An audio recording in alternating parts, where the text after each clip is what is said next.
Midoriya Izuku had always thought his childhood was fairly ordinary. He, as did many others his age, wanted to become a great hero. He also wanted one of the best quirks as well. Ever since he had first learned about those two things, that's all he ever wanted: a cool quirk and to become a great hero. Quirks were recognized as the main driving force behind great heroes. Many great heroes, or at least the more popular ones, had powerful quirks, like Endeavor and All Might. Many people, most particularly kids, strive to be just like them. The fire which burned in them to dream so big was either fueled or put out by the time they turned 4. That was the age most people usually developed their quirks, and depending on their luck, they would either receive one that was incredibly powerful or incredibly weak, or perhaps right in the middle. Quirks themselves were the main backing force behind heroics, and those with the weaker quirks were usually fed to the wolves after receiving their quirk. The same could have been said for Izuku. He, for all intents and purposes, had been stuck in the mud. Or maybe quicksand was the better term for it. He chose the path that had quicksand while everyone else had chosen the paths with normal sand. He was stuck and sinking while everyone walked ahead of him. It was like that for a while. Izuku had been diagnosed as quirkless just because of some stupid toe joint and was left to rot as everyone abandoned him and moved forward. His mother hadn't been much better. Though she was by his side, she never told him the words he so badly wanted to hear. Everything for him was just plain miserable, until one day, something changed. Izuku jumped in front of a cowering boy, his eyes filled with tears. He was sacred, terrified even, of the 3 bullies ahead of him.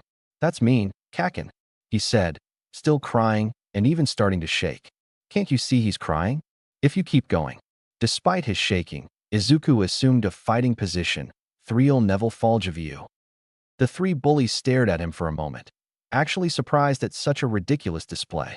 The one in the front, the leader, the one with the spiky blonde hair, chuckled. "Even though you're quirkless." The 3 bullies began to show off their quirks, the one on the left flying in the air with a set of wings, and the one on the right extending his fingers. The one in the middle punched his own palm, a small explosion erupting from the impact. "You're pretending to be a hero, Deku?" At the sight of the bully's terrifyingly threatening smile, Izuku flinched back. The 3 began to charge, Izuku holding his hands out defensively in a poor attempt to protect himself. He closed his eyes, bracing for the impact of their respective hits as he repeatedly begged in his mind for them to stop. But when he expected the hit to come, it didn't. He felt nothing. In fact, nothing had changed. When he opened his eyes, they widened at the sight.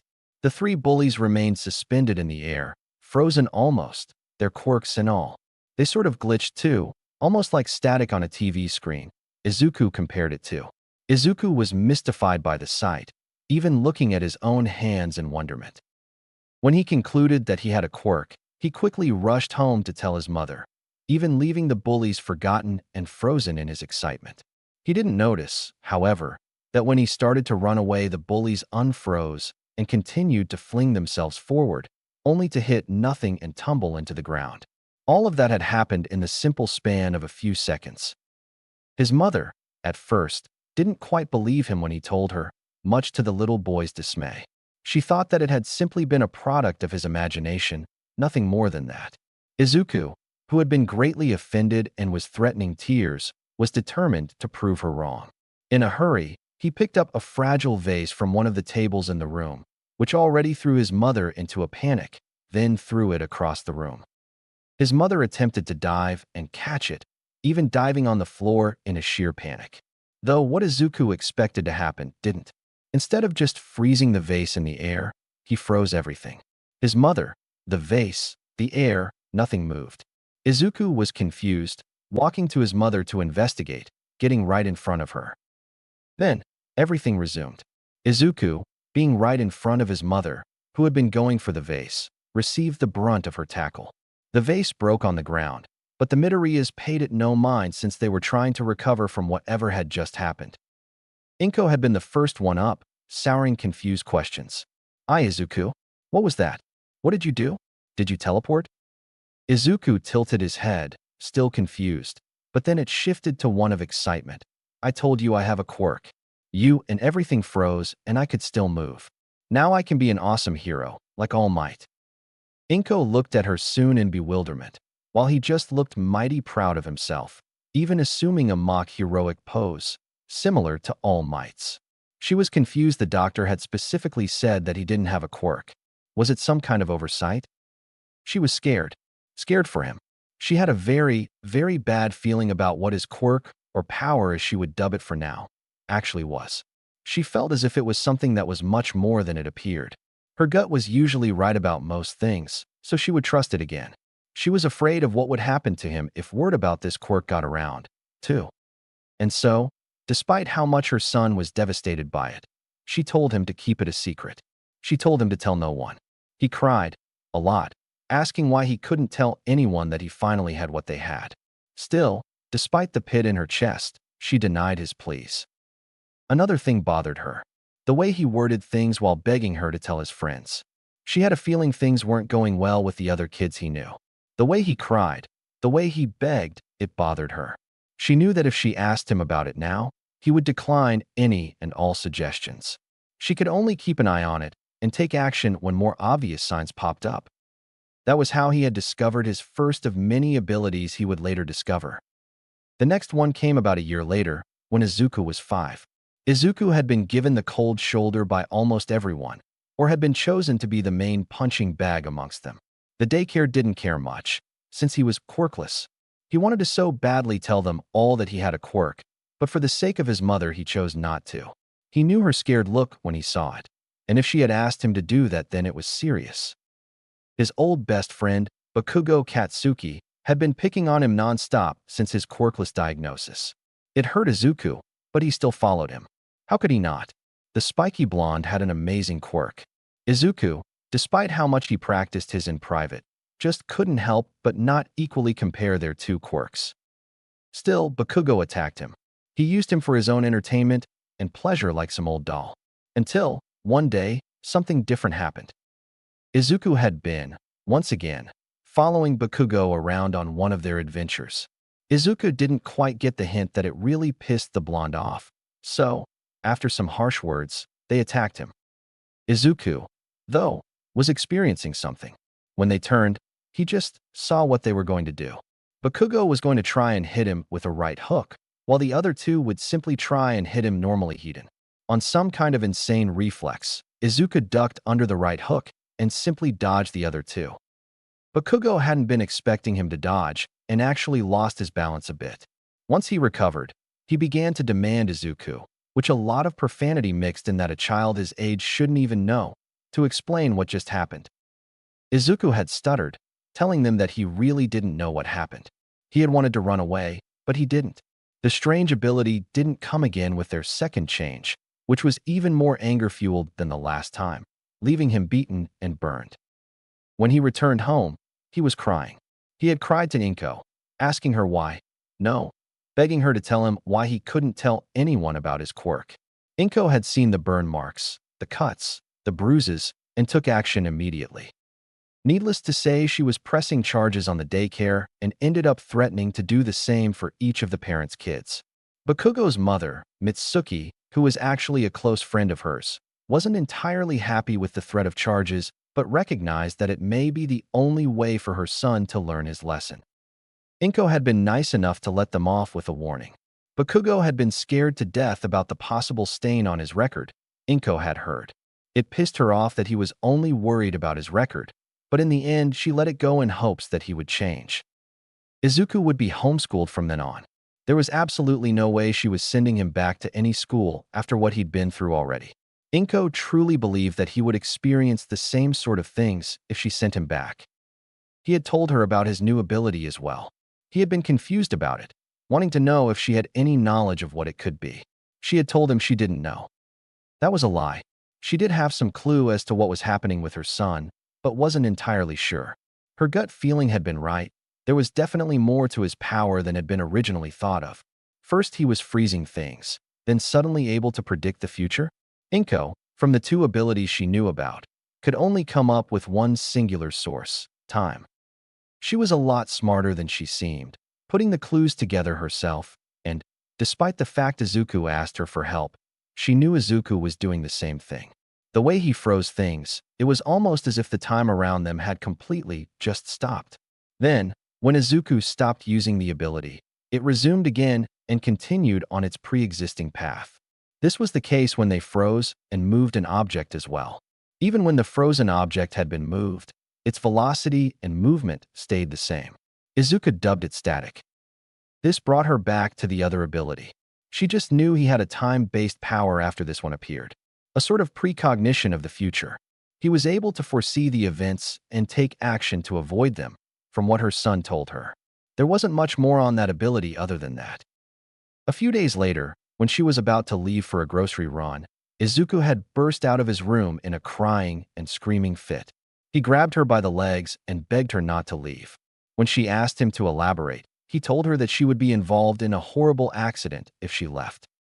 Suddenly horrified, she stayed for both herself and her son. She immediately figured that it was part of his precognition ability.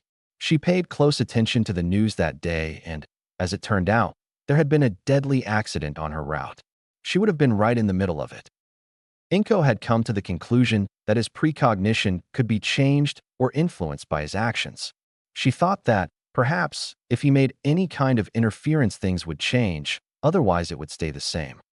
Over the years, Izuku became more and more emotionless. He wouldn't react much to anything anymore. He wouldn't act happy, scared, afraid, nothing.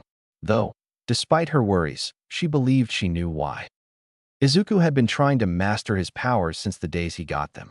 Static had been relatively simple to get the hang of, at least in its simplest form. By the time he turned 7, he didn't even need much focus to activate it anymore, and it became an easy mental command that could be achieved at any time. He had told her that much. It was much harder for her to notice when he practiced his precognition ability. However, over the years when he started to react less and less, she believed he mastered it enough to have the ability active constantly. This essentially meant that he knew what was coming all of the time, no matter what. The two talked at some point. It was when he was 10 and when he finally started to get too emotionless. She asked him about it. Her worries had become too much for her to handle.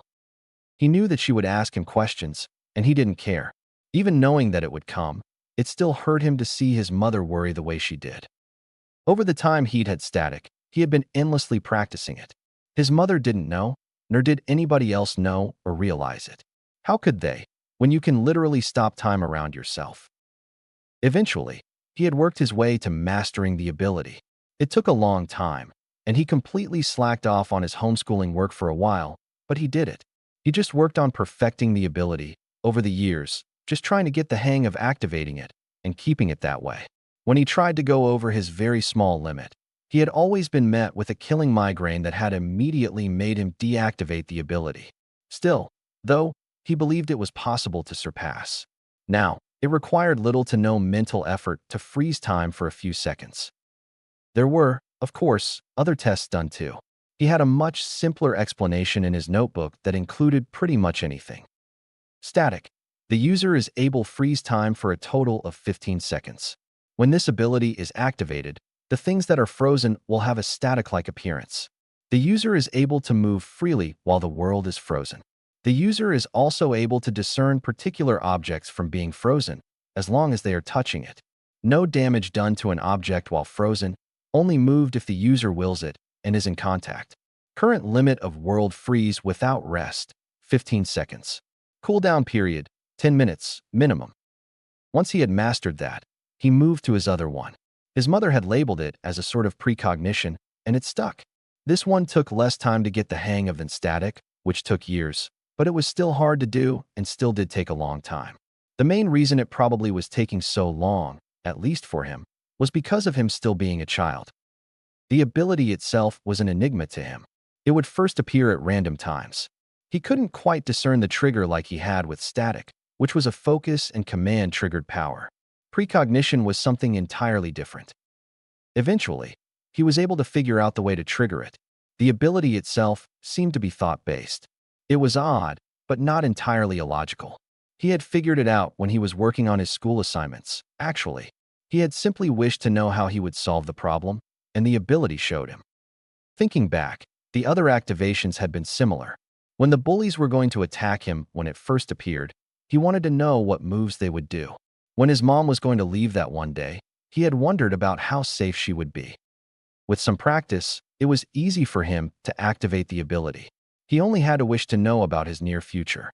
However, it had a limit of only showing him up to around 15 minutes into the immediate future. Additionally, he found out that, yes, the future he saw was easily influenced by his actions. If he chose to do something different than what he did in the vision, he would ultimately change the future of what he saw. The change in the ability would happen immediately, shifting the vision in his head to another scenario immediately upon the change. Over the time he practiced, he tried to keep the ability activated constantly no matter what he did. This proved extraneous hard to do, though, since like static, this ability took a mental toll from him if he used it too much. It required a lot of adjusting and getting used to for him to truly use it to its full potential. On top of that, he had worked to increase how far he could actually see into the future. It had, at first, been a measly 15 minutes before, but over time he had increased it to a really good estimated 45 minutes. He also had a more detailed description of the ability in his notebook. Precognition. The user is able to see visions of the future, however they can be easily changed and influenced by the user's own decisions and with quirks that can erase or suppress their own.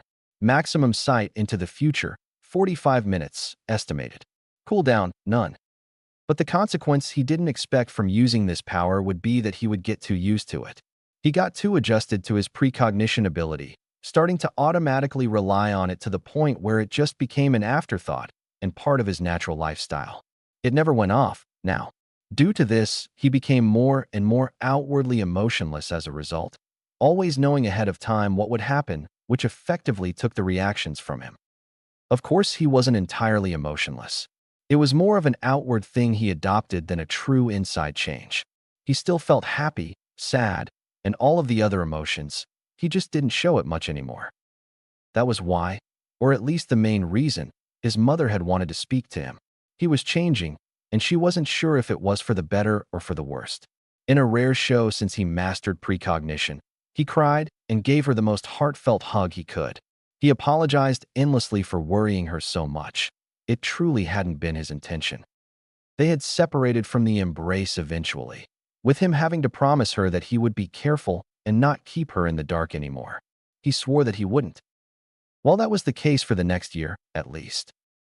Over the next year, he had tried to discover any more abilities that could have been hidden. All of his efforts had been met with little to no success, unfortunately. His schooling had also accelerated as well. He was, by all means, smarter than normal kids his age. However, he was not allowed to go any further than middle school due to the fact he still wanted to be a hero. That was another thing that bothered him. There had been a multitude of times where he would see crimes being committed through his precognition, but couldn't actually act to stop them. One day, though, he had been out on a grocery run for his mother. She didn't even have to ask, since he knew she would, and took the liberty of just doing it. At the very same store he was going to, there had been a robbery in progress. Izuku just really wanted to turn around at that point, turn away and not get involved. But he saw the future. If he didn't intervene, people would die. Everyone in the store, the clerk, the customers, even the kids, would be shot due to a standoff between the robbers and the police. Izuku couldn't let that happen. How could he, when he knew could stop it? So he acted. He quickly used static to freeze everything. Using this opportunity, he moved into the store and quickly began to act upon the situation. He had already seen everything with precognition, so he knew where everything was respectively occurring. There were two robbers, one pointing a gun at the cashier and the other pointing a gun at a bunch of hostages. He only had a few seconds left, so he quickly rushed toward the robber with the hostages and turned his gun to point at the other robber, who was hand to point it at themselves, and pulled the trigger. The bullet wouldn't fire yet, but it would when time resumed. Izuku had just then run out of time, the bullet from the robber's gun immediately shooting and hitting the other robber, who had been threatening the cashier, in the back. The robber who had been shot fell to the ground with a pained grunt and a bloody bullet wound. The other robber had a look of pure shock, horror, and confusion. Izuku took advantage of that to deliver his most powerful punch to the man's face, knocking him out. Izuku took deep breaths, trying to calm his heart after the intense situation. With his precognition still active, he knew that everyone was looking at him. He knew that the police would be here in no time too. He needed to leave. After performing a quick bow and giving an apology, he bolted out of there. He used his precognition to avoid the police and eventually make it home. Eventually, he later found out that nobody had sold him out. They protected his identity. It had been on the news. He had seen it both with his eyes and his foresight. He assumed that they had just been really grateful to him for saving their lives, nothing more. But that had gotten Izuku thinking. What if he could help more? He was tired of just standing idly by while people got hurt and killed. Plus, he had the perfect tools to do it, right? Over the course of the next few months, he trained himself in acrobatics and martial arts. With his schooling effectively finished, and with him waiting for high school, he found no problem in doing so. With the help of his precognition ability, he found no issue in evading suspicion from anyone, including his mother. He made himself a costume that he thought would be appropriate. It was extremely homemade, but it took months to make, and to him it looked really good. Underneath of everything was a black skin-tight suit that was easy to move in. In the middle of that, as a large design, was a very detailed image of a stopwatch. Around his skin-tight suit was a loose, unbuttoned dark green jacket. It was unbuttoned so people could see the stopwatch on his chest, although the jacket covered a lot of it up. It serves no purpose other than fashion, as well. He also wore green, tight pants as well as boots that matched his shoe color, red. Additionally, he thought of other appearance add-ons. He had managed to get his hands on 2 actual pocket watches for a pretty cheap price and had just slapped them onto the side of the green jacket's arms. He knew that what he was doing was illegal, especially when he perched on his windowsill for the first time and prepared himself to leave. Vigilantism was essentially a serious crime, but his urge to help people in need just pushed that away. Tonight, he would save people as clockwork, whether the law wanted him to or not. Yukio Hamashi and his younger sister Yukino were, all in all, pretty normal kids. They had a loving family and a roof over their heads, so they really couldn't complain about much. They did truly appreciate where they were in life. Yukio was only 10 and his sister was 5 years younger than him. They had a fairly unique relationship. For the most part, they acted as normal siblings did, and it never really faltered to anything less than that. Yukio's quirk wasn't particularly too useful for hero work, only allowing him to know the exact properties of objects and liquids. Properties was actually too vague, more like it allowed him to know information about particular things, like how much of a certain chemical was in something or how much total mass an object had, just by touching it. It also worked on humans too, of course. And so his dream of being a hero died out long ago. It didn't bother him much, though, since he was able to set himself on another path. He took an immense interest in the medical field in particular, looking up to Recovery Girl as an inspiration. His sister, however, was an entirely different story. The girl, instead of being able to just know what properties objects and liquids carried, she was also able to alter it. He didn't even want to remember how they found that out, because it ended up destroying a lot of his stuff, but it was still a cool quirk nonetheless. It didn't work on organics, though. They knew this after she tried shrinking Yukio to make them the same size. Honestly, it was adorable. Her dream was to, of course, become a hero. He made sure to subtly support her. However, one day things went wrong for the both of them. It started out as a simple grocery run, really. Their father had taken them out to go shopping, mainly because their mother was leaving for a night shift soon and their parents were rightfully cautious to just leave them alone at home. The trip to the store was fine and quite relaxing.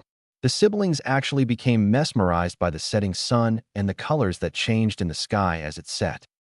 When they had gotten to the store, their father had been more than clear that they needed to stick close. Yukio understood why. He had been drilling it into his head since he could talk.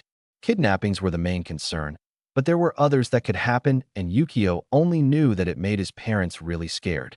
Plus, it was a store they were unfamiliar with, having just recently opened a few days prior. When their father had gotten into a pretty heated discussion with an employee about the price of something, Yukino had slipped away in search of the toy aisle. Yukio has remembered her being quite vocal about a toy she saw in a commercial, so he figured she'd be after that. He ran after her as his sister went up and down aisles. He was surprised, at first, at their own stamina. He'd figured she would have gotten tired by then, same as him, but they didn't. Eventually, she found the aisle she was looking for and began to eagerly browse the election of toys. When Yukio caught up, he was out of breath. She had found what she wanted, at least, and was just trying to reach for it, but couldn't because of her height. Yukio himself had tried to help her grab it, but even he was unable to reach it. This specific toy seemed to be on a higher shelf, so anyone their ages wouldn't have able to get it. Someone like their father would, though. They were going to go back to their father, with his sister wanting to ask him to get it for her. But when they turned their backs, someone tapped their shoulders and held out the toy for Yukino to grab. She did so excitedly, hugging the toy to her chest. Yukio didn't know what to think, really. He looked at who had seemingly been kind enough to get it for her, and saw the face of an older man smiling down at them, more specifically Yukino. He had some gray hair, some wrinkles too, so Yukio assumed he was in high 50s or so. Yukino looked up at the man with an excited smile. "Thank you, sir." He only laughed. "Not a problem, little missy." He ruffled her hair, and Yukio started to develop a bad feeling in his chest. The man developed a thoughtful look, examining his sister thoroughly. Yukio thought it was a little too thorough. "Say, since you seem to love toys so much, do you want to see some of mine? I've got a whole collection of them, all limited edition." Yukio's heart started to beat faster as he kept a very close eye on the man. Red flags were beginning to sprout inside of his head, as warning sirens blared and rang in his ears. His sister smiled and eagerly nodded her head, showing her excitement. The man seemed to smile happily, but Yukio saw underneath the mask. That smile was one filled with sinister intent. Something so wrong, he didn't even want to begin thinking about it. He zoned out for a moment there, allowing the man enough time to start leading his sister away, his hand holding hers. It looked like he was gently guiding her, but Yukio saw that it was nothing more than assurance. Something to prevent her from running. He was admittedly scared and froze. He didn't know what to do. He wasn't strong enough to protect her on his own, and nobody else was nearby or in the aisle. He was on his own. If he screamed, the man would run and forcefully get away with her. He had her in his grasp, and he berated himself for even letting that happen. He was a terrible brother. An alternative came to mind. It was entirely risky, but it was the only option he really had to go on. So he just put on his best brace face and spoke. "Yukino, we should wait for Dad." He intended to, at least, try and stall for time. His sister turned around to look at him, curiosity and realization defining her features. She looked up at the man, who hadn't stopped walking. "Yeah, gotta wait for Daddy." He ignored her, tightening his grip and actually picking up the pace. Yukio tried to follow after them the best he could, his heart beating faster and faster as he could see his sister's expression start to change from one of curiosity and excitement to one of pain and fear, likely from his sudden tight grip. She began to pull on her arm, trying to yank it out of his hand, but her little 5-year-old strength didn't do a thing.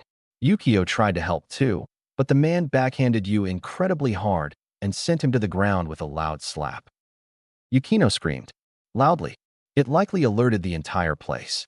The man recognized it was time to pick up the pace, roughly yanking her and dragging her forward as he started to run. Yukio yelled out to his sister as she desperately tried to get away. He was almost out of the aisle, getting ready to turn the corner. Yukio thought all was lost. He thought he'd never see his sister again, or that she'd end up dying or having something worse happen to her in the clutches of that man. Then something unpredictable happened. The man was just about to exit the aisle when suddenly his sister seemed to teleport from out of the man's grasp, a little bit to the side. The man had also suddenly begun to stumble back, clutching his stomach with his left arm as he fell on his back, clearly in pain. Yukio almost smirked in satisfaction when he saw the man's other hand grasping his genitals like they'd just been completely obliterated. Additionally, rapid tears started to flow from the man's eyes, just signifying how badly hurt he was. Yukio stared ahead, amazed at what he had just witnessed. Next to his sister stood someone new. He stood tall with fluffy green hair and off clothes. His expression was clear yet dark at the same time, glaring down at the man beneath him with a look of utter disgust. Yukio quickly noticed his odd choice in fashion, wearing red boots that didn't match with anything else, and the additional watches that occupied both the side of his arms and the design on his black undershirt. Yukio thought he was a hero at first, but couldn't help but doubt that. He didn't remember him from anywhere, but then again it wasn't like he studied them for a living. There could easily be a hero he didn't know about. Additionally, he looked young, maybe only a few years older than him, or maybe even the same age. It confused him, really. He didn't know what to think about that. The mysterious person bent down next to Yukino, his expression changing to one of concern. "Are you all right?" he asked, his voice filled with a genuine worry. Yukino looked down at her feet, giving a small nod to his question, almost as if she were shy or even scared. But Yukio saw the shine in her eyes. He always could. She thought he was a hero. That was likely what was making her all shy. She didn't want to look bad in front of him. Yukio finally ran over to them, deducting that it was safe to do so. The person looked over at him, a serious look gracing his features. When Yukio finally approached them, the person put his hands on Yukio's shoulders to get his full attention, but it made the boy jump a bit in his place. "Listen, when your father gets here, tell him exactly what happened," he ordered, beginning to gesture toward the man who was still groveling in great pain. "That man is a pedophile and attempted kidnapper. Make sure you stress that and explain what he did." He stood up, almost as if he were in a hurry, and began to turn around. Yukio and his sister watched as he began to run away in the direction of the store doors. They didn't even get to express their thanks. Their father with a few other people ran up to them from behind the aisle. He quickly approached them, almost immediately crouching down and pulling them both into a hug.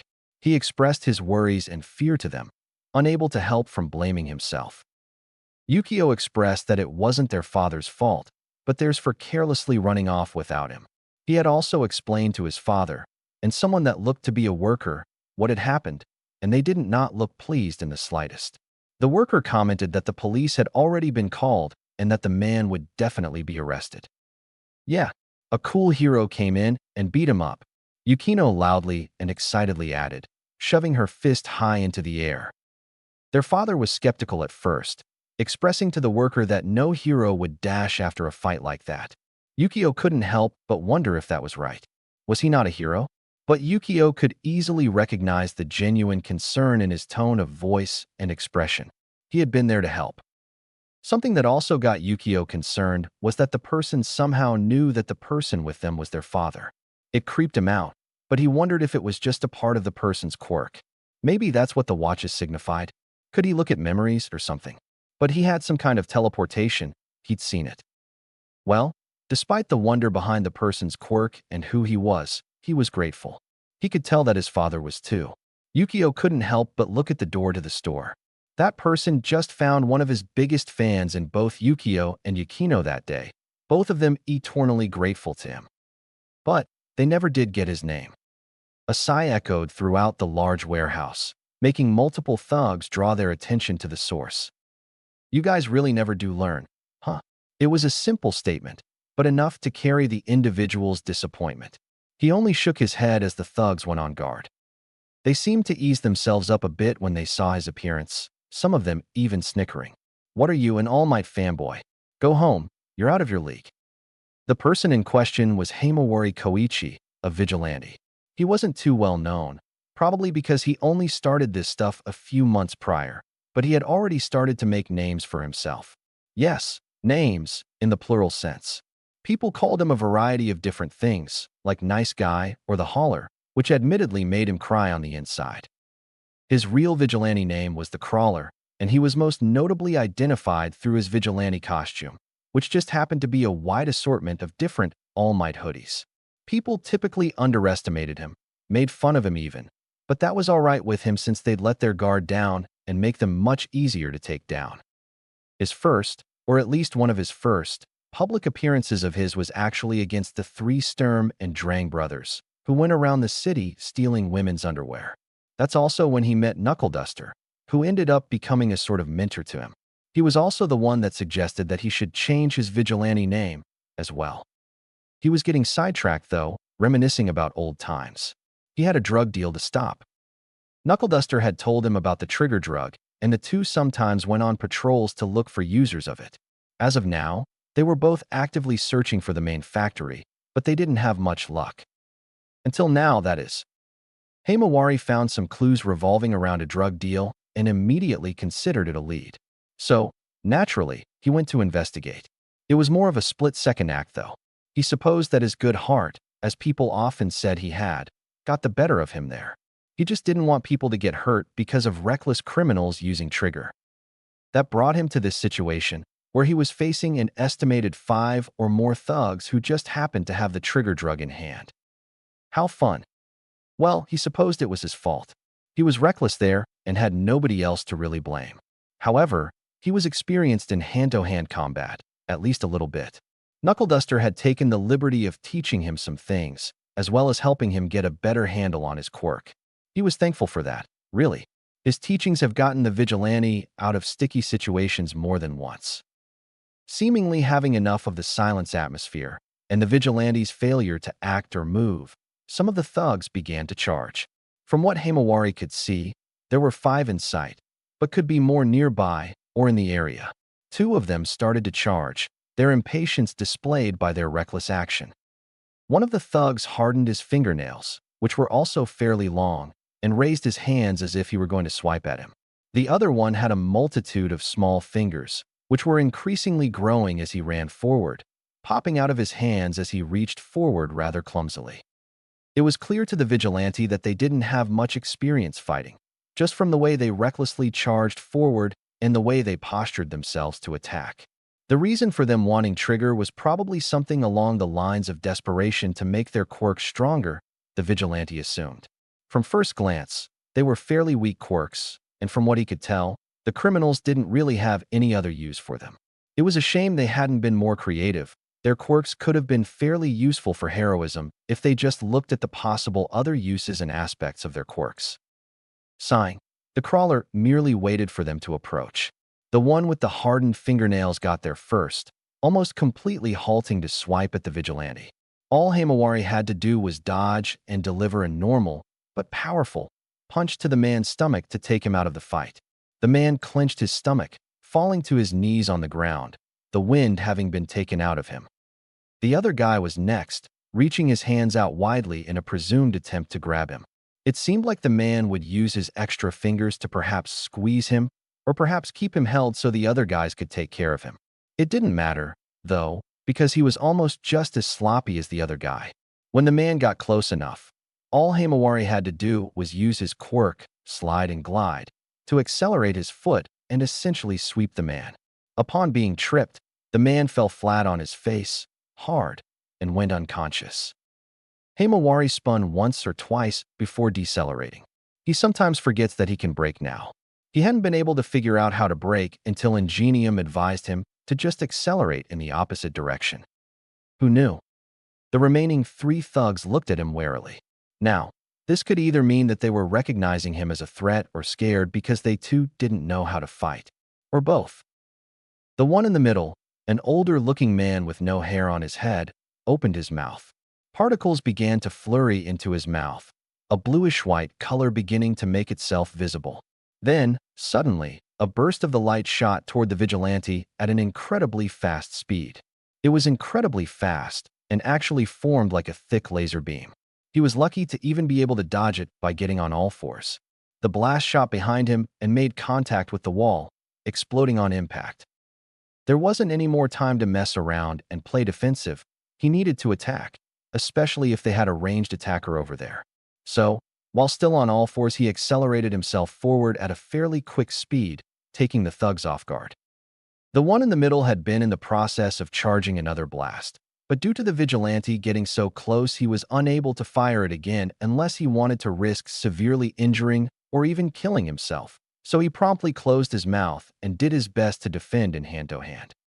The 2 other thugs, one being a girl to the vigilante's right and a male to his left, similarly tried to protect themselves. However, before they could activate whatever quirks they had, Himawari extended his arms and legs out and zoomed past them, their legs having been pushed and making them fall on their face. The one in the middle had ended up dodging the attack, moving off toward the side. Himawari stopped accelerating, braking, and standing back up straight. The 2 thugs were winded, struggling to get back up. The vigilante could only assume that these guys were just starting out and held absolutely no experience or knowledge of how to fight or really do anything. They seemed incredibly physically weak and didn't even know how to properly throw a punch or defend themselves. The only competent one seemed to be the older man with the laser quirk. Speaking of him, the vigilante was distracted for a little too long. The man quickly took a syringe and injected himself with its contents. Himawari quickly became one-itch. He made a mistake. The reaction was nearly immediate, the man having a quick sense of activation and starting to once again charge his quirk. The particles seemed to hasten their charge, and the light looked much brighter than before. Himawari was so unprepared, he wasn't sure he would have been able to dodge in time. Well, luckily he didn't need to. Before the villain had the change to fire, some kind of mysterious force made him launch across the room. The thug's head slammed against a nearby wall, knocking him out. Himawari looked at the person that seemingly teleported into the building, curiously. The person was unnervingly young. The vigilante didn't know what to particularly think about that. No child should get involved in this sort of thing at such a young age. Yet, he knew there was probably a reason for it. He did his best not to think about it for now, instead opting to go for small talk. Hey, what are you doing here? He awkwardly rubbed the back of his neck with his hand. He didn't really know what to say to this kid. The kid, who notably had fluffy green hair and freckles, looked at him. If that guy fired his attack, you would have been dead. Himawari only blinked for a moment, before the newcomer casually started to point at different areas in the room. A part of you there. There you get it. Oh, what else was he supposed to say? He didn't know, that was for sure. Just suddenly being told that he would have exploded if that attack had been fired was a hard pill to swallow. Ignoring the info dump he was just victimized to, in an attempt to forget about it, he looked at the newcomer questionably. Who are you, anyway? He gave a friendly smile, although Himawari could sense his nervousness from where he stood, and bowed in greeting. My vigilante name is Clockwork. It's nice to meet you, Crawler. Himawari did his best not to cry at the fact someone had gotten the name right. He looked at the vigilante in front of him, and couldn't help but question, aren't you a little, young, to be a vigilante? You're, what, 10, 11, 12? The newcomer's friendly smile altered a bit, but he didn't show much of a reaction beside that. Himawari suspected that perhaps there was some kind of foretelling power at play, which would explain a few things regarding his behavior and how he knew about the exploding part. After a moment, he responded, I can't just stand around and let people die, especially when I know it'll happen. I'm sure you understand that too. Himawari sadly nodded. A lot of vigilantes were like that, acting when they thought it was necessary to act. It was sad to know, or even think, that a kid had to be cursed enough to go through that. I do. I'm sorry you have to go through that. Clockwork shook his head, denying the apology. Don't apologize. I think it's more of my own fault anyway. He walked over to the syringe that had been dropped by the thug, picking it up to examine. Do you know anything about this? Himawari sighed. Yeah. My main goal is to try and bust trigger operations. Shut them down and all. It's an enhancing drug, of sorts. I'm sure you know the basics, but right now information is pretty much scarce. What about you? Do you know anything? Clockwork shook his head. It's out of my range, and I would prefer to keep it that way. Sorry. He looked to the side a bit, while Himawari nodded in understanding. If evidence suggests it, there is someone out there a lot more dangerous than anything else. I'd rather put my efforts into that investigation, no offense. Himawari waved his hand dismissively. Don't worry about it. You were probably just in the area and acted, it's fine. Though I'm curious, what kind of threat are you talking about? A supervillain you don't want to mess with is what? Clockwork seemed to get a tad defensive about that. Whether it was intentional or not, Himawari didn't know. Well, if that's the case, why are you getting involved? Don't get me wrong. I'm sure you're plenty capable. He gestured toward the downed thug, who was hit across the room, considering what you did to him. Himawari looked at the kid, an expression of concern on his face. You're young. You've got a life ahead of you.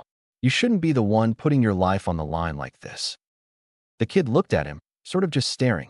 He didn't respond immediately either, perhaps actually considering Himawari's words. There are a few reasons why. He held up 2 fingers. Around 2 years ago, All Might was involved in an undisclosed battle which led to him being MIA for around a week or two. I remember that. Himawari nodded in remembrance. People thought he died or that something was wrong.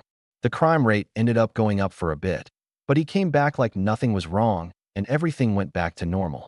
Himawari looked at the kid curiously. How do you know it was an undisclosed battle that took place? I have my sources, but a main contributor to this fact is that All Might hasn't been the same since then. The kid spoke surely. Himawari was intrigued and gestured for the kid to continue, which he did. He's been spotted publicly less and less lately. It's like he's on a timer. It's been going farther down since then too, only getting shorter and shorter. Himawari actually thought about it, grimacing at the thought. So what do you propose? A crippling injury? Precisely, although not totally crippling, but more so something that can deteriorate his health. The kid said that with too straight of a face than Himawari was comfortable with. And you think that this villain was the one that did this? And you're chasing him? That's necessary. Himawari was interrupted quickly, much to his shock. Despite the dangers of it, it's necessary. If I don't act to try and bust him, nobody will, and people will die. His look darkened at the mere thought of that, preparing himself for what he has to say next. All Might probably assumed he was dead, but he isn't. He's rebuilding what he lost, and I've already busted multiple shipments and deals under his doctor's alias. I can't let him get back on his feet. I just can't. I have to, at least, get enough information to give to heroes that can act. Himawari looked at him grimly before sighing, his own thoughts plaguing his mind. The kid was already pushing himself to the front lines already, and now he bluntly told him that he was going to be targeting a villain that pull All Might through the ringer. When Himawari looked at the kid, he knew that he wouldn't stop. He just met Clockwork, but his concern for the kid didn't cease to increase. I guess I can't stop you, Himawari began, uncomfortably shifting in his face. But I can offer you my help. Himawari found a piece of paper and wrote his contact information on it with a pen he had been carrying around for some reading and handed it to the younger vigilante. If you ever need a hand for anything, feel free to call. Clockwork slowly accepted the slip of paper, looking at the numbers written on it before putting it into his pocket. Himawari didn't know why Clockwork decided to talk to him about anything, really, but he did have his suspicions. Considering the younger vigilante's age, it was entirely possible that he was lost or confused and sought guidance from someone in a similar situation as him, with both of them being vigilantes and actively fighting crime for similar reasons. It was possible that he wanted an input from someone who had experience and knew what to do, or merely wanted support for his goal. Himawari became too lost in his thoughts for a moment, barely even able to realize that Clockwork was actively walking away. He snapped out of it, still wanting to ask another question. Before you leave, can I ask, do you still want to become a hero? He stopped, pausing in his place for a few moments before actually giving a nod to the question. Himawari only smiled at first. The kid could still achieve that dream. Well, I suggest investing in something to cover your face. Heroes and pro-heroes if you come across them, will low be able to identify your features if you run into them. You'll be charged with vigilantism, and it's possible that you'll never become a hero. Himawari was, admittedly, a little blunt with his advice, but it was necessary to drive the point across. If the kid wanted to be a hero still, he needed to take the necessary precautions. Having his face be visible for the world to recognize and see was a hazard in and of itself for not only his future, but for his life in general, since some villains could identify him and target him. Also, be wary of certain pro-heroes. Some are a little more sneaky than others. Eraserhead is one you should most definitely look out for, especially with his quirk. The younger vigilante only nodded, seemingly thankful for the older's advice, before quickly leaving. Himawari chuckled to himself as he looked around the warehouse, viewing the downed thugs again. Okay, maybe he was a bit of a hypocrite about the mask thing, since he didn't wear one himself most of the time. But, still, for someone who still aspired to become a hero, it was important. Clockwork seemed like a good kid, but Himawari could only hope that the kid wouldn't put himself into a hole too deep. He also hoped that the kid would actually call him if he needed help. Fuck you, villain freak.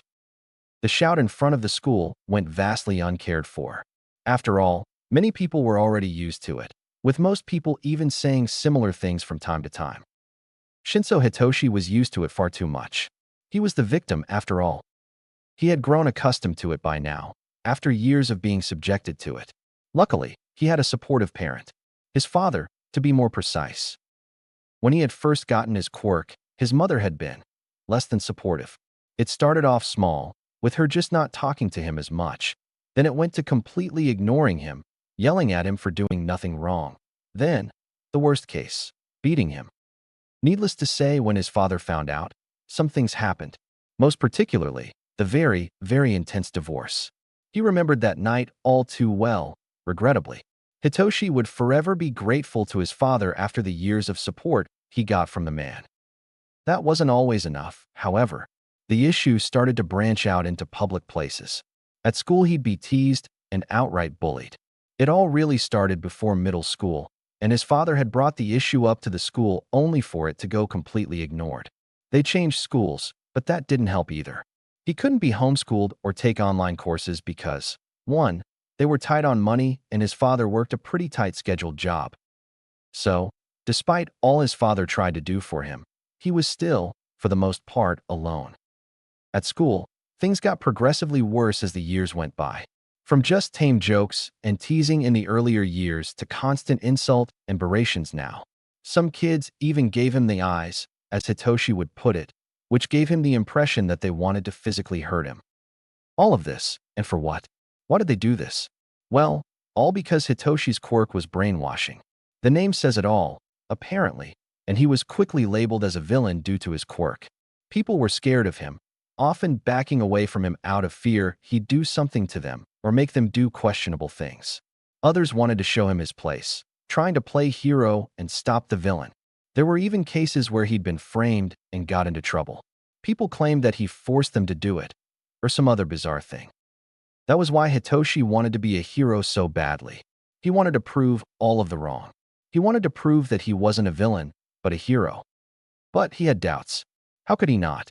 After years of suffering insults and yells from almost everyone around him, seeing people back away at the mere sight of him, he began thinking that they were right.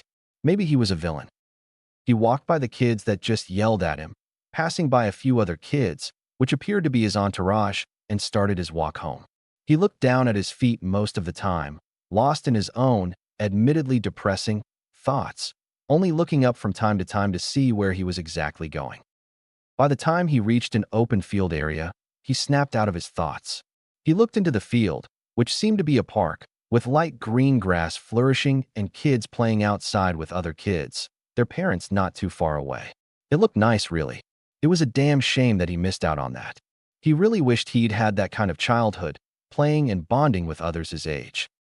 As he was gazing at the peaceful sight ahead of him, he failed to realize that someone had been approaching him from behind, allowing himself to be pushed to the ground.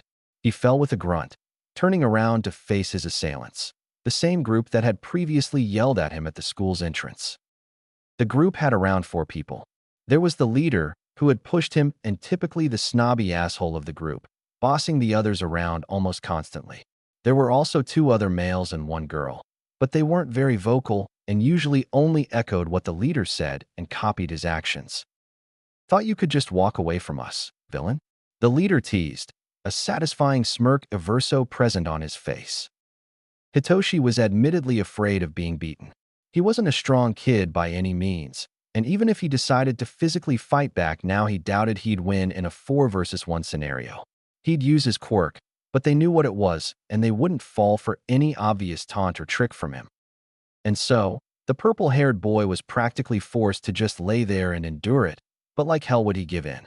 He gave the assailants a defiant glare, and they didn't take too kindly to that. The leader delivered a powerful kick to Hitoshi's stomach, making him grunt in pain and clench his arms over it. He refused to give in and cry. They laughed, as they started to hurt him. Hitoshi didn't know how long it went before he started getting used to some of the pain. He was going to be so sore and bruised later, and his father would surely be pissed, but in the end it would all mean nothing. Someone started talking. Hitoshi only fully realized it when all the hits stopped coming and he was fully able to look at his surroundings again. An individual who looked similarly to a hero stood not too far away from the commotion. An odd-looking helmet covered the person's face. Hitoshi immediately thought that this hero looked ridiculous, since the helmet seemed to be an altered and customized version of an old, plain Spartan helmet, but recolored in a very dark green. It completely covered and hid his hair, and there wasn't any plumes on the top, either, making the accessory just the plain metal helmet. The kids that were beating him seemed to stiffen at the supposed hero's appearance, but regained their confidence and composure fairly quickly.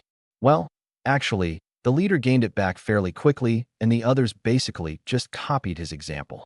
It seemed as though they believed that the hero would ultimately side with them. I'll ask again, what's going on here? By the tone in the individual's voice, Hitoshi could tell that he was in a no-bullshit mood. It carried a certain edge to it that Hitoshi could easily recognize after having heard it from people for most of his life.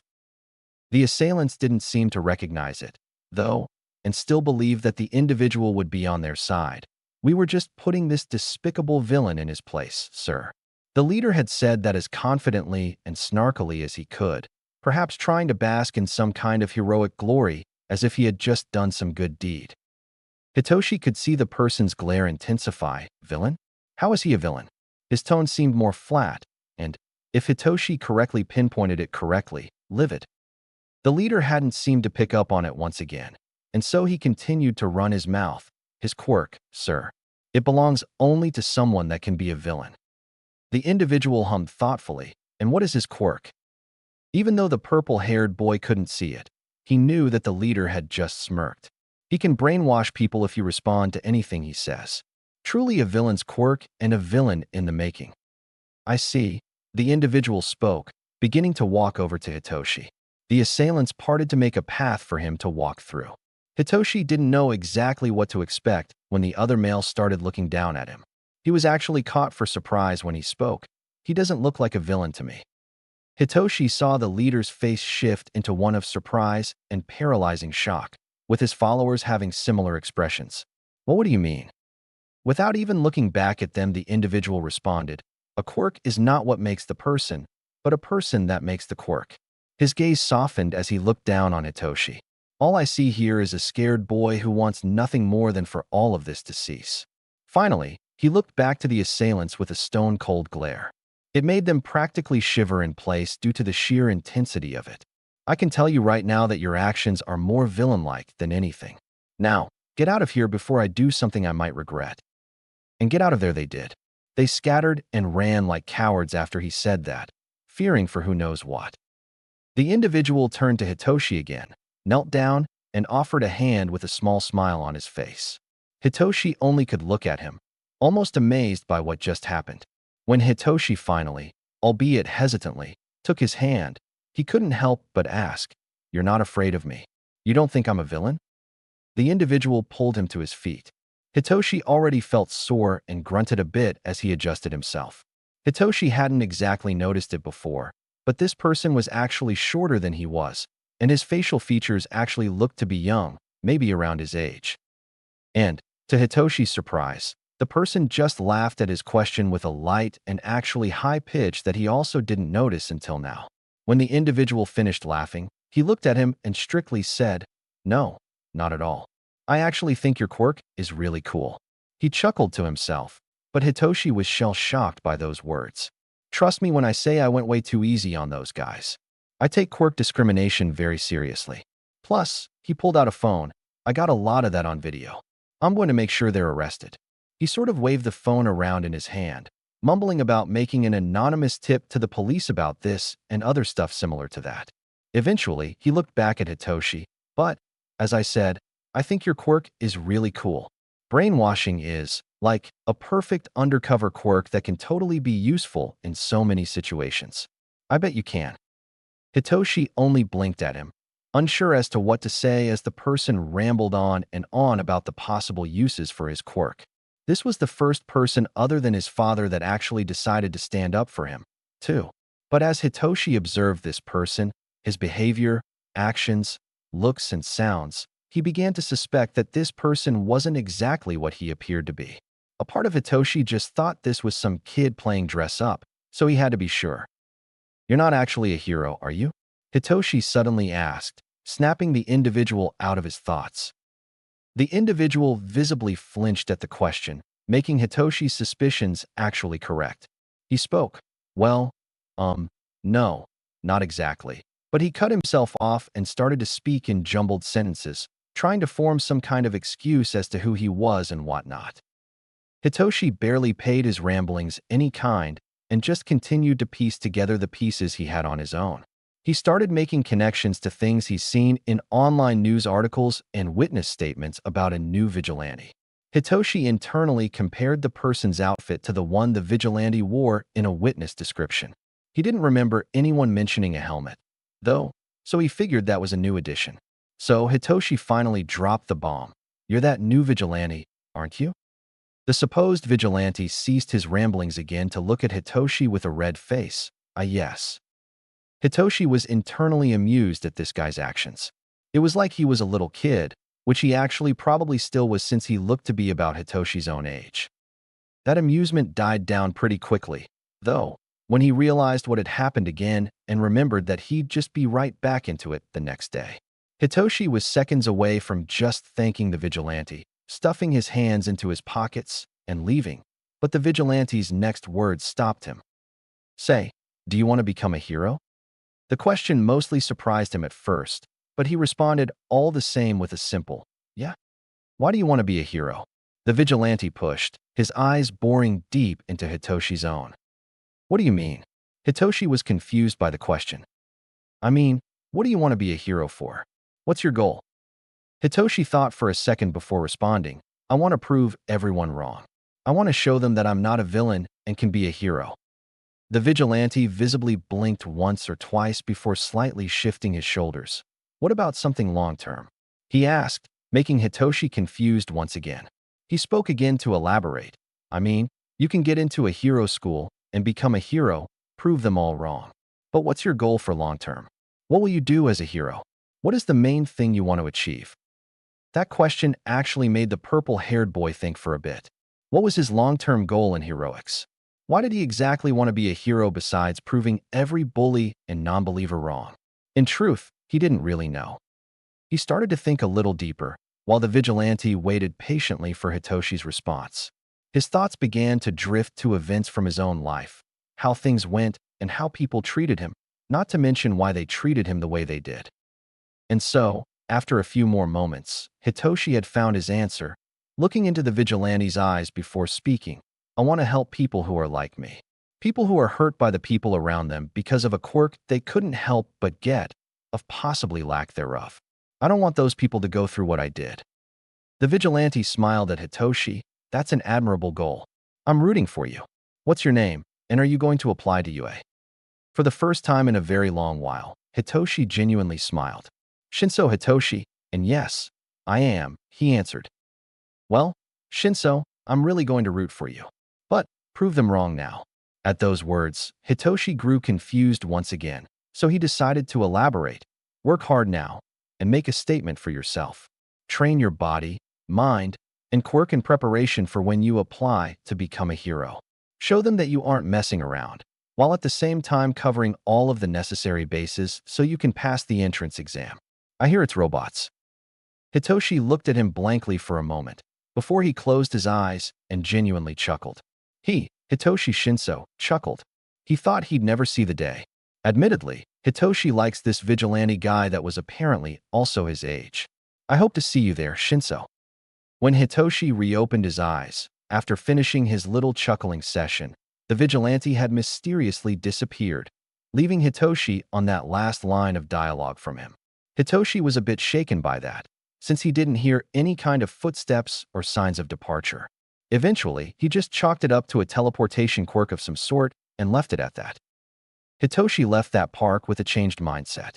He would definitely take that vigilante's advice to heart. Though, unfortunately, he never got to thank him properly. But he couldn't help but think about the last words the vigilante had said. "See me there, huh?" Hitoshi muttered to himself.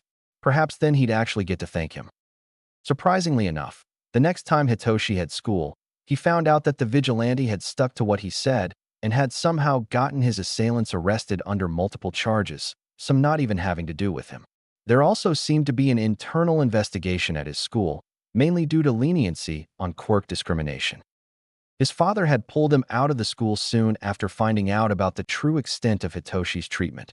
which Hitoshi had extensively withheld for a while. His father had profusely apologized for his non-existent negligence toward him, even when Hitoshi kept insisting that it wasn't his fault. His father swore to help him a lot more, and had actually found himself dedicated to getting a better paying and closer job so he could help watch out for him more and eventually be able to homeschool him. And ultimately, after that, Hitoshi's life just kept getting progressively better. He started training, studying more often, and even training his quirk with his father. Plus, after his father found a new job, they started getting more money and their overall lives started to improve. So, things were overall looking up for them. He could only really thank that vigilante, in which Hitoshi was sure he caused this all to happen. Hitoshi only wished he could thank the vigilante. One day, he had found a mysterious note addressed to him. It was written in a handwriting he didn't recognize, and he would be lying if he said he wasn't intrigued by it. He started to read it. Shinso, talk to your father about this first, but if you really want to begin helping those in need, those who have suffered in similar situations as you, this can be your first step. Under that listed a name, a vague description of who it was and what they had gone through, as well as an address to someplace in a close-by district. When Hitoshi had looked the place up, he immediately knew what the letter was suggesting to him. He would definitely need to talk to his father about this first. Toga Himiko did not live a particular good life. Well, it was better than others, she would admit, but that didn't make it any less shitty.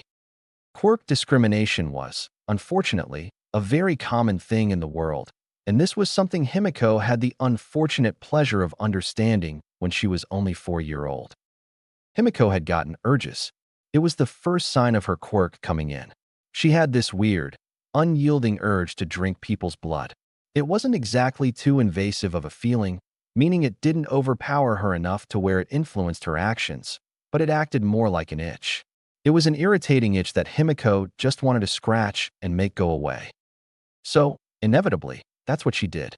She, oddly enough, didn't really have a thing for her own blood, only the blood of others, so she had ended up being a little violent to one of the other daycare kids.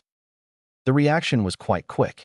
She had ended turning into a perfect copy of the kid, body shape and all with it. They could have been mistaken for twins had the situation not been what it was. Her itch had also gone away almost as soon as she drank the kid's blood, and Himiko loved the sense of relief she felt. Needless to say, her parents quickly found out what had happened and immediately took her to quirk specialist. The doctor, from the information given and the tests that were taken, concluded that Himiko's quirk would allow her to transform into someone in the event that she drank their blood. That very same day, her parents had begun to treat her differently. They wouldn't look at her at all. Himiko, being the naive 4-year-old that she was, didn't understand. At first, she took it as her parents were exhausted and tired from their day and decided to leave it at that. But as the days went on, weeks went by, Himiko began to get worried, and most of all upset. Her parents, on top of not wanting to be near her, would give her sideways glares that made Himiko shudder. The most they would do is feed her and take her to daycare, then pick her up at the end of it to take her home. That was it. Her life at daycare wasn't the best either. She would get teased a lot for having a villain's quirk, and people would often shut her out of activities or completely avoid her altogether. But there were other kids that thought a quirk didn't define who someone was, and hung out with her despite all of the teasing they'd receive as well. Sometimes, they'd even let her drink their blood to help her with the itch she had. Himiko had even learned how to drink their blood without transforming. Himiko loved her friends at daycare. As time continued to pass, her home life got progressively worse and worse. Her parents started to stop feeding her as often as they used to, cutting down the food on her plate to almost half of what it had originally been. As even more time passed, they didn't want to eat in the same room as her, so they banished her into her room and told her that she was not allowed to leave unless they had said otherwise. She was stripped over most, and arguably all, of her possible entertainment methods as well. She was forced to just sit in her room, suffering in an alone silence.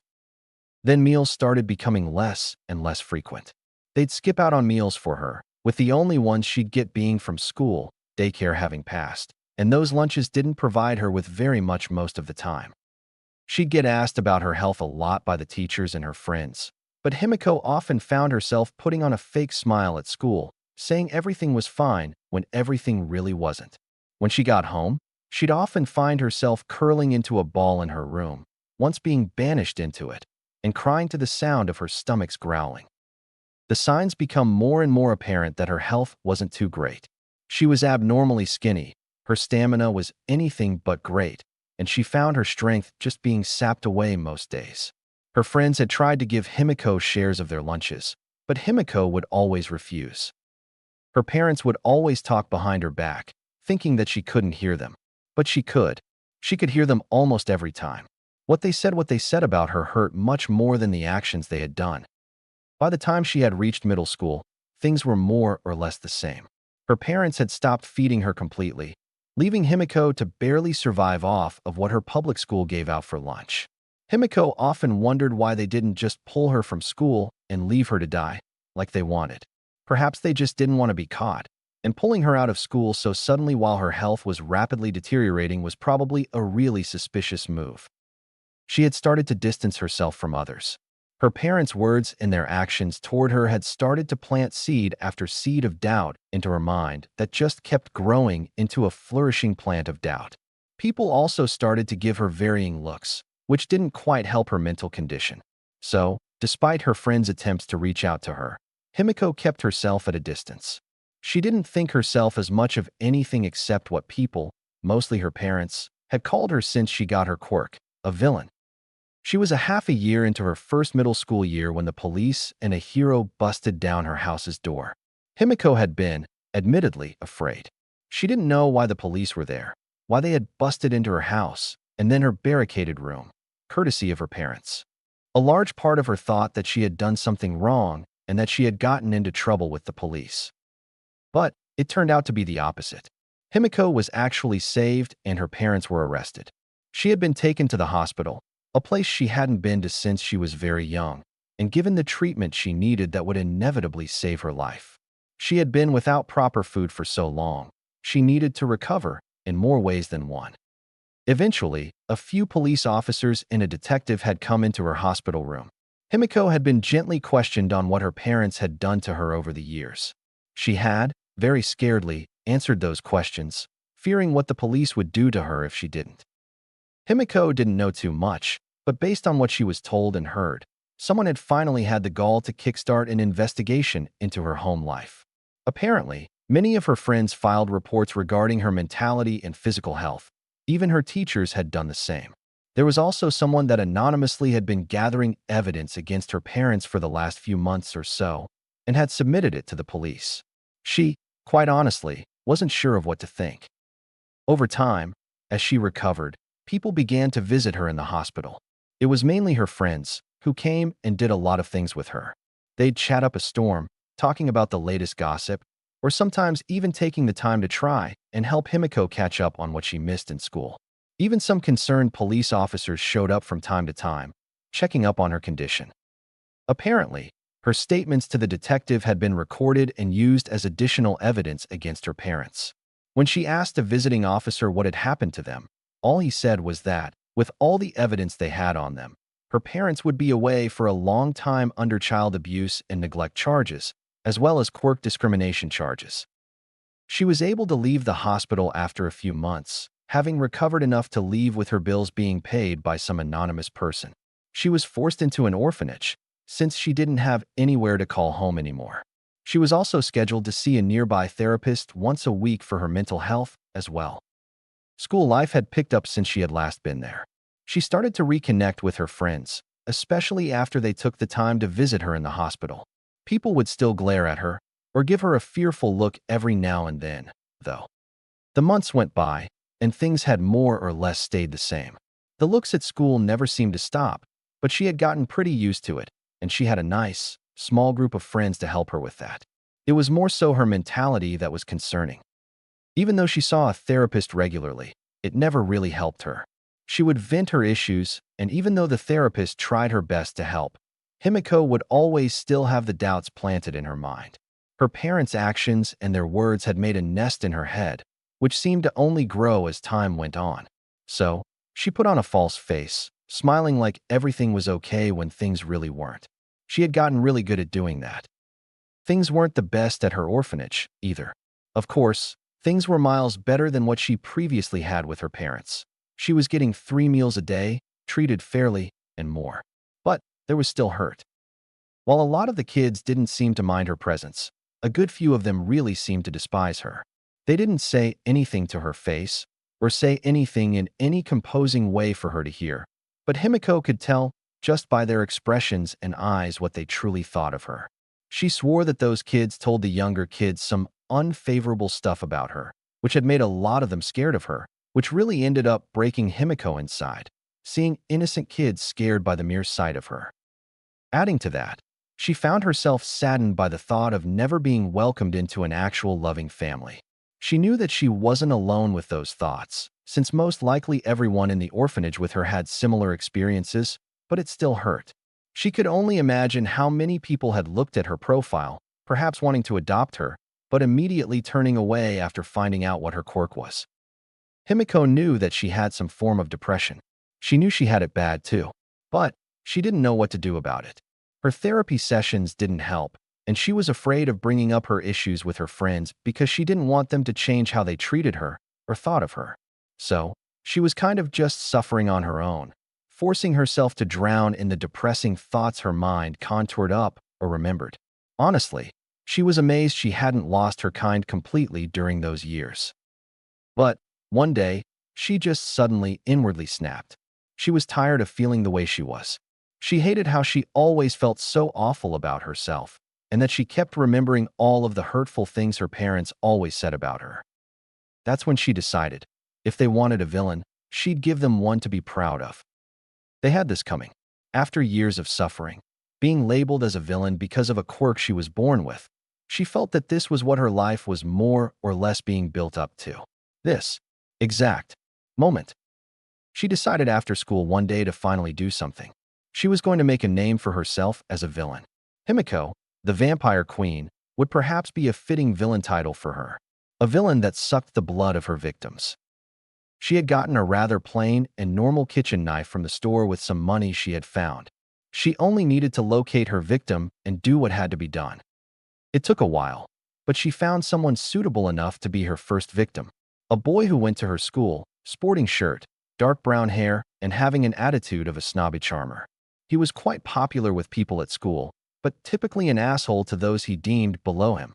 Though he and Himiko never interacted with one another, she had always hated that kind of attitude.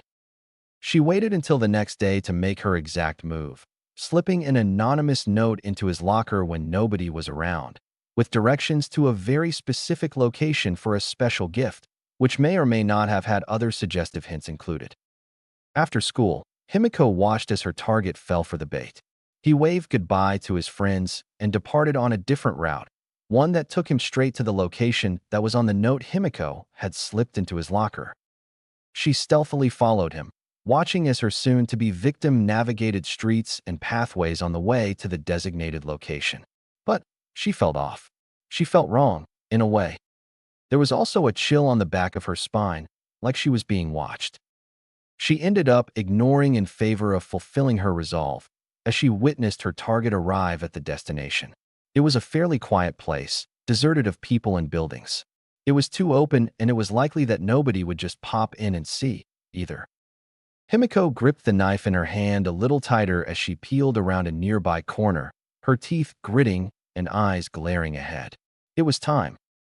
She started to move forward and around the corner, but suddenly, a person popped up next to her, an arm almost teleporting in front of her, then pulling her backward and around the corner once again.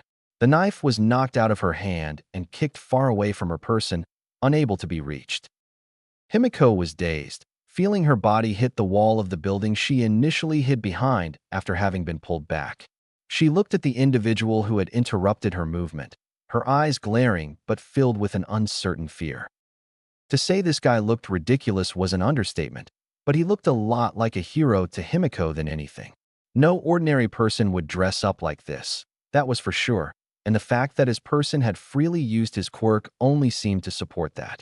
He wore some odd metal helmet on his face, which completely sealed his hair from her view. His eyes were also covered by black shades, so she couldn't see his eyes, But even if she couldn't see them, she could feel his intense stare boring into her. "What are you doing?" he asked, his voice seeming to drag toward the end of the question. Himiko fearfully started to shake by now. She had no idea what this person was planning on doing to her, or what would even happen to her. She tried to respond. 3. She could barely get her first word, which wasn't really a word and more like a letter, out without becoming a stuttering mess. He ignored her poor attempt at speaking and did so himself. "You were about to kill an innocent person, and why? Because people told you that you were a villain?" To say Himiko was shocked would be an understatement. She was totally and utterly flabbergasted as to how this person, who she could only believe as a hero, knew that about her. As far as she knew, he wasn't involved in her case with her parents, and she never met this person before in her life. She could only stare at him with a mixture of fear and confusion in her eyes. He seemed to notice it, so he spoke again. "I know a lot about you, Himiko." She noticed that he didn't use her former last name, a name she never wanted to hear again after what had happened with her parents, and something she stressed to the doctors, nurses, and her friends while she had been in the hospital, which had eventually carried over to her everyday life. So, people generally called her Himiko now, except for bullies that still used her last name to mock and torture her. She had no idea how he knew about that, though, or knew her name in general. In all honesty, it freaked her out a little bit. She started to think hysterics, like how this guy was actually some stalker who sought out to kidnap her or something. He seemed to notice her distress again, and spoke again. "I've been watching out for you for a little while now," he admitted, bringing the blonde out of her thoughts, and once again shocking her. "I was actually a pretty big reason why a case against your parents was started.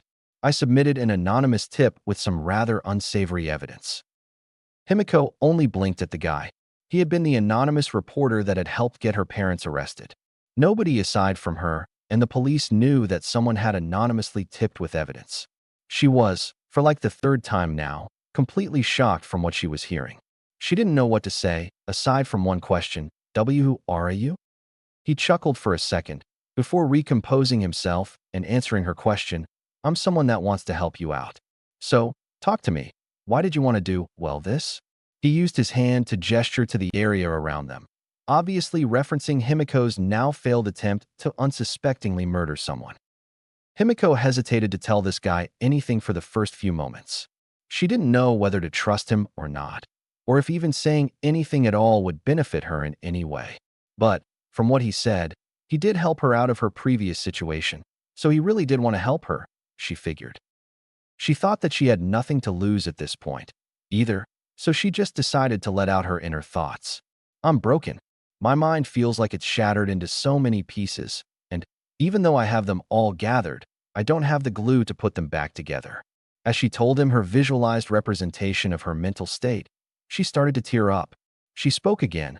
"All my life, I was led to believe that I was some villain, some evil monster that needed to be locked away. So, I thought, why not give them what they want?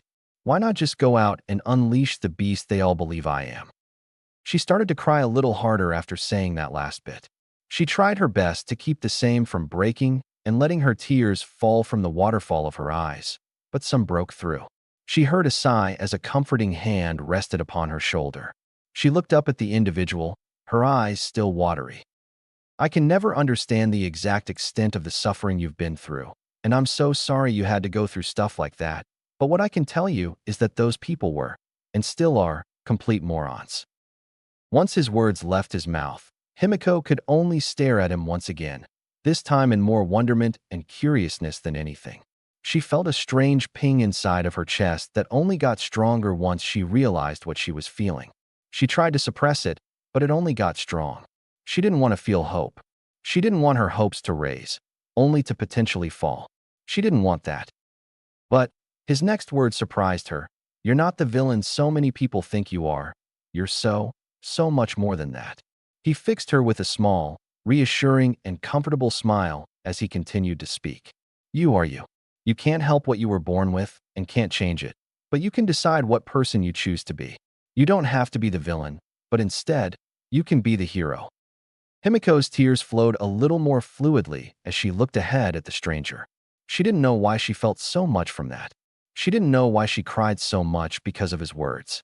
She sniffled and sobbed, but not because she was upset, but because she was happy that someone aside from the people close to her actually believed in her. But she still had doubts in her mind. After a small sniffle, she couldn't help but ask, but, my quirk. It's a villain's quirk, isn't it? He only lightly laughed, keeping his small smile all the same. Himiko didn't know what to make of that laugh at first, but her thoughts didn't really get too far because he started to speak again. I can think of at least 10 different professions that could really use your quirk. His statement was carried off of his lips fluently, without doubt and with total certainty. You don't have to give in to them by becoming a villain, but show them that they were wrong by using the quirk that they thought was villainous for good. Himiko didn't know what to say at all. It all just felt so surreal to hear, and a part of her couldn't even believe that it was real. So she cried. More accurately, she wailed and sobbed as hard as she possibly could. She even collapsed to her knees and continued to bawl her eyes out. The guy didn't seem to mind, and Himiko, in her wailing mess, had failed to notice the guy's motion off to the side, most likely to the guy she had been planning to kill, to go and stay away. Himiko was lost. Her feelings were jumbled, and her mind was collapsing in on itself. The pieces she thought were permanently broken slowly began to reforge. All of it was because of some words that someone had finally told her, after all of the years of suffering she had been through. So, he started, his smile never leaving. What do you say? Are you willing to turn around now, leave this path in the dust, and strive toward a new goal for yourself? Himiko let out a few sniffles as she wiped the tears from her eyes. This person had said the words she had been wanting to hear for so long. He made her believe in herself for once. He made her believe that she did have another path. So, she said, I want to do good. She stood on her feet, a fist clenched and somewhat raised in the air. I'll prove to them that they were wrong by becoming the very opposite of what they thought I would become.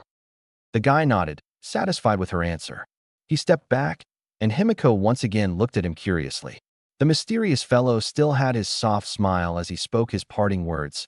Don't let your depressing thoughts get to you. Things will look up soon, and plus, you have a new goal to strive towards. Keep living, Himiko, and don't let the negatives push you down a dangerous path. Good luck.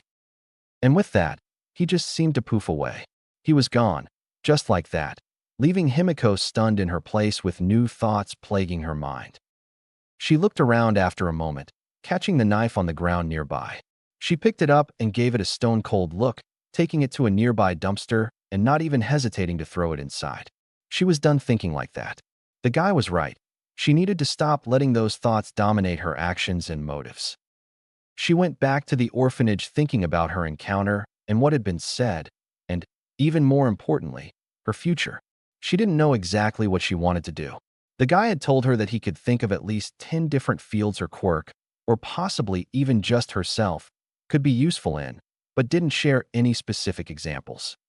However, one option did stand out to her above all of the rest. Being a hero, the opposite of being a villain, seemed to be the perfect thing she could choose as a career. What better way to show the people who called her a villain wrong than to become a hero, right? And, along the way, maybe she could help people that suffered, just like herself.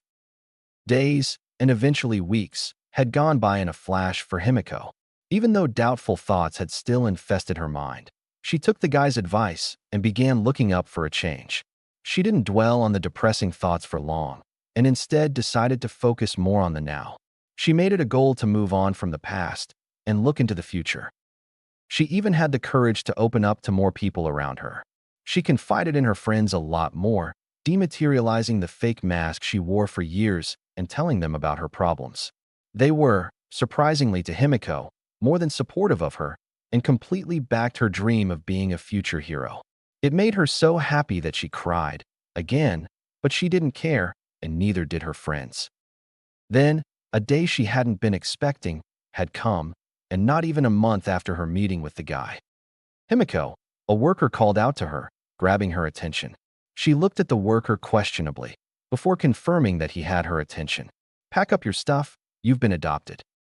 Those 3 words, you've been adopted, made Himiko freeze. She didn't know what to think.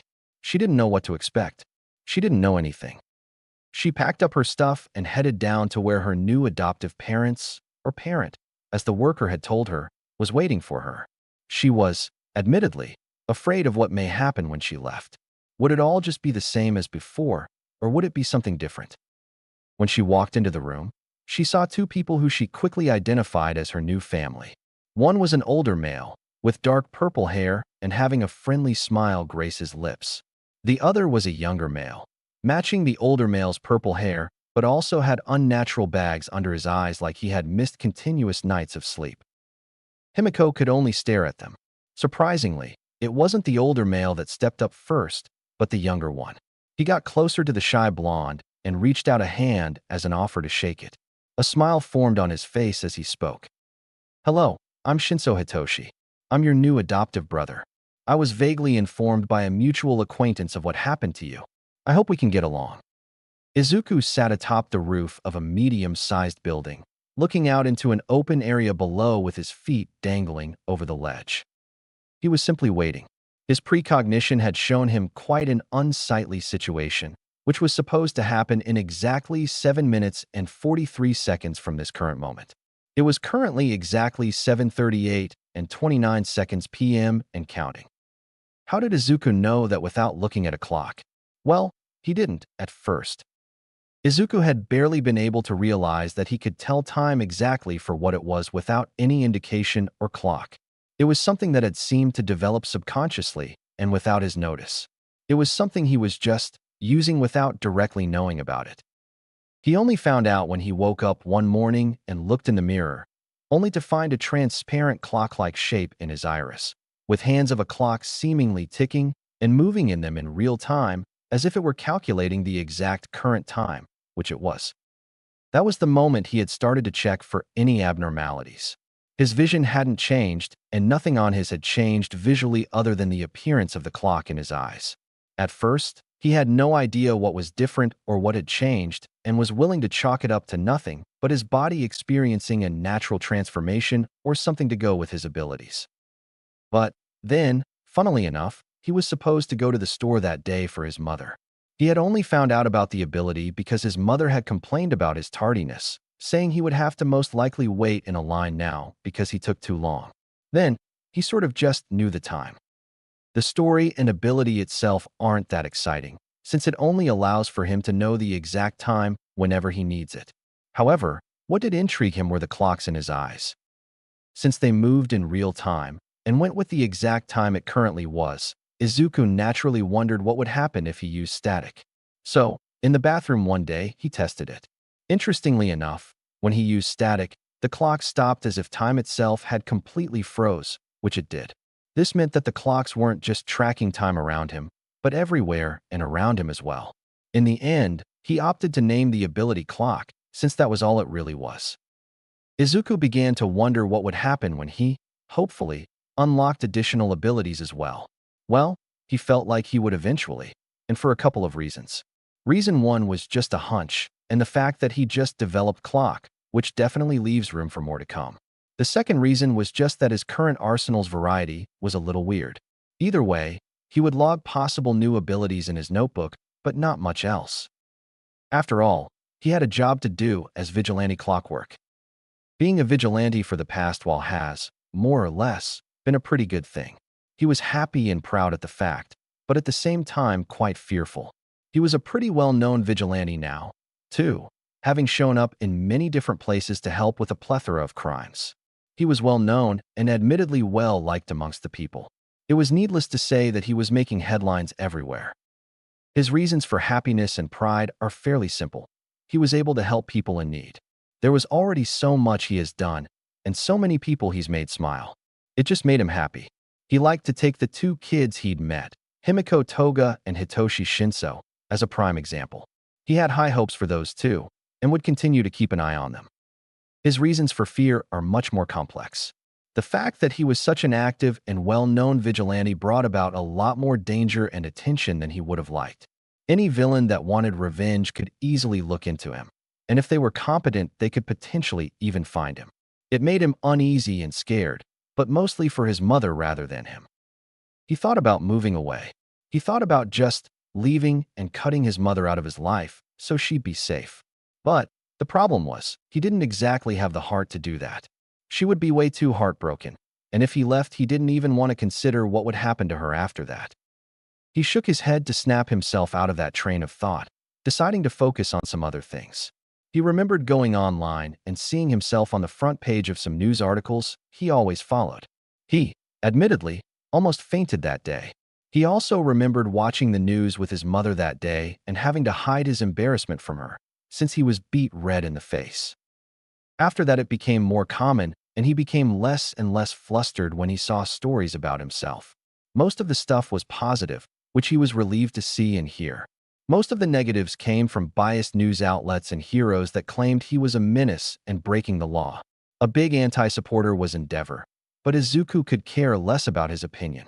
Overall, though, he was mostly praised and welcomed by the populace for being such a big help, which surprised Izuku but wasn't unwelcomed. One thing that particularly annoyed Izuku to no end was the fact that, at one point or another, someone had overheard him say his vigilante name. Usually that'd be no big deal, since he was widely known at the time and his name was more or less common knowledge amongst everyday people and even heroes. However, that person had either misheard it or decided the name didn't fit, because later that day, he found himself labeled as Clock Blocker in a news article. The amount of absolute red Izuku had on his face for the following hour or so was astounding. He was so embarrassed and flushed that he just blanked out. There was absolutely nothing he could do about it. A few days later, he came to find that people made a petition for his name to be changed from Clockwork to Clock Blocker, with the petition itself having around 7,709 signatures at the time. From what he knew, a lot of people actually thought the name fit pretty well, but most of them were probably just doing it as a joke. But no matter how many signatures that petition gets, he will absolutely not change his vigilante name to that. Another thing that had happened was the fact that his fans were starting to produce items based after him. Nothing official, but fan-made items and toys were being made by people and getting sold or exchanged to others. They were typically nothing big, maybe some shirts with words on them saying Clockwork #1 fan or something, keychains, and Izuku swore he saw a plushie as well, based around his current costume, which in and of itself was a complete and utter mess. He really didn't know how to feel about that. It was another thing he'd been embarrassed about, but inevitably learned to accept. He couldn't really fathom why he was as popular as he was. All he did was help people that needed help. He really didn't think that everyone would ultimately love him for that. He was doing it for that, after all. All of that aside, he was pretty successful in doing what he needed and wanted to do with his vigilante persona. He suddenly shook his head, snapping himself out of his thoughts before glaring ahead. It was time. He almost expertly maneuvered his way down the side of the building. It was practiced, especially with the amount of times he'd done it since he started being a vigilante. He then began to move toward the place in question. It was just a normal store, but it would soon be the forefront of a possible disaster. Izuku had foreseen what would happen with his precognition. A middle school boy, who had been following a girl from his class all day, would attempt to corner said girl and attempt to get her to date him. She would reject him, and with the amount of stress, heartbreak, and mental instability the boy would have in that moment would trigger his quirk, self-detonation. It was not a quirk to be laughed at. The amount of absolute carnage that explosion could end up causing would stretch for blocks. He was lucky enough to have been in the area to even foresee that happening. Thanks to that, he can save the lives of everyone within the nearby blocks. He walked up to the building and started to casually lean on the wall, his right leg bent up, so his foot was pressed flatly on the wall and his arms crossed. People who didn't exactly know his vigilante costume would think he's some kind of gangster, and if that was necessary to save lives, then he didn't care. He only had to wait for a few moments before the target in question entered the store. His face told Izuku all he needed to know about the guy. Stressed, a tad twitchy, and unhinged, among other things, did not make for a very great interaction. Izuku visibly scowled at what the guy was wearing, too. A white shirt with bold black letters on it saying Clockwork's biggest fan. It honestly disgusted him, but that was something he couldn't dwell on right now. He waited a moment or so after the guy went into the store to follow him. He couldn't just assault the guy without reason, so he needed to wait for the guy to confront the girl. He, once again, didn't even need to wait that long. The boy had easily located his female classmate, because he'd been stalking her all day and pinned her against the wall. The girl was physically shaking, having been pulled away from what she was doing so suddenly and now pinned and trapped against a wall by a visually unhinged classmate of hers. "I love you. Go out with me," the boy exclaimed as passionately as he could. "Your unrecognized beauty is too much for me to handle. Please, date me." He was now starting a scene as people started to stop what they were doing to look over at the commotion. The girl herself was still shaking, pressing herself against the wall as if to try and back away some more, clearly uncomfortable and afraid of the situation. Izuku also considered the fact that she may not be very socially active either, from what the boy had said and her action now. She couldn't stop fumbling over the letter, her face getting increasingly red from embarrassment and quite possibly a few other things. 3 can't return your feelings. She was eventually able to tell him what she wanted to say, but not before stuttering a bunch more. The boy's reaction was exactly what Izuku had foreseen beforehand. The boy's pupils visibly shrunk as he withdrew his left hand from the wall. His face and eyes were blank as he glanced slightly up at nothing in particular. "Why?" he mumbled after a moment, his gaze and blank look never shifting. The girl had ended up sliding down the wall, letting her but hit the floor without much cushion or withdrawal. She helplessly stared up at the boy, still shaking and scared. As suddenly as it could have possibly been, his head snapped down to her, his eyes psychotic and expression blank. He then lunged for her, grabbing the girl's right arm and beginning to yank her toward him. "Why? I'm the only one that loves you. So love me." The girl began to yelp and whimper as the boy kept trying to force her with him, hurting her in the process. During all of this, the boy's skin started to light up in a very unnatural orange, signifying the coming detonation. Izuku found this the most optimal time to do something. He quickly activated static, rushed over to the boy, grabbed him off and away from the girls, then proceeded to knock him out. He deactivated the power after that, which frightened the girl again since he just seemingly teleported right in front of her. The unconscious boy fell to the ground, making a pretty satisfying thump as it did so. Izuku looked at the girl and held out a hand. "Are you all right?" As the girl kind of just stared up at him, Izuku couldn't help but feel a little bad. He felt like a prick for waiting and letting her get hurt at all, but he also knew that just knocking the guy out for no reason was a warrant for some bad news to spread, and he really didn't want everything getting a bad impression of him, and then perhaps being closed off to his help in the future. It took a minute, but the girl finally reached out and grabbed his hand, letting him pull her up to her feet. "Why wise, 2M fine," she managed to say through her stuttering. She steadied herself on her feet, rubbing the arm that had been grabbed and uncomfortably rubbing it. Izuku gave her a sympathetic look.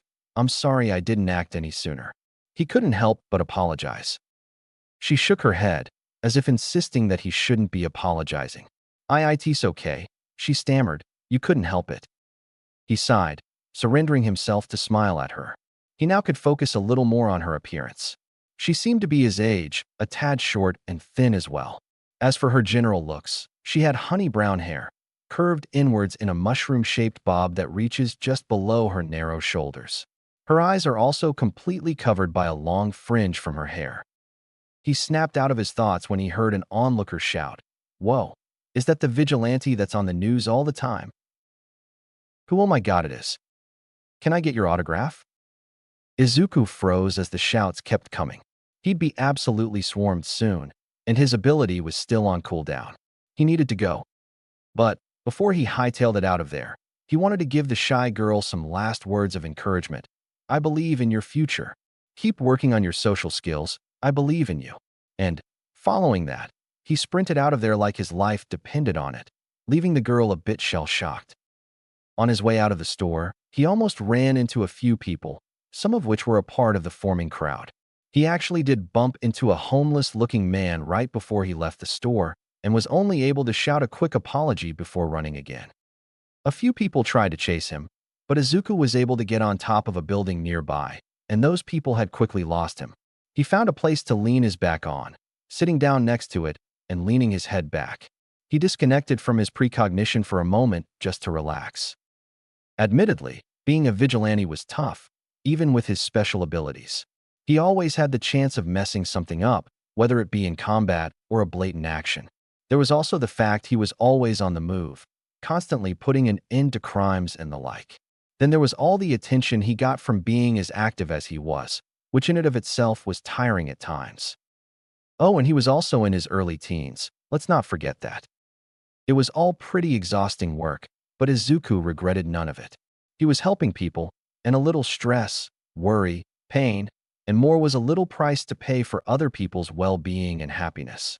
In fact, he was content and happy with just knowing that his actions were producing some form of good. Izuku took in a large breath before letting it all out. It really did feel good to just disconnect every now and again, especially with so much always piling up right after one another. In fact, Izuku's eyes immediately snapped open upon hearing a faint sound. It was faint, but it was there. He reconnected to his precognition as soon as he could. He had barely any time to react after getting his precognition back up before a long, gray metallic strand of something shot at where his left arm was. He was able to move to the side in time, jumping up from his place and reflexively jumping backwards to gain distance, his protective eye shades getting flung off in the process of his sudden movement. The metallic strand, instead of stabbing the wall, had curved down as if it was going to wrap around whatever had been there.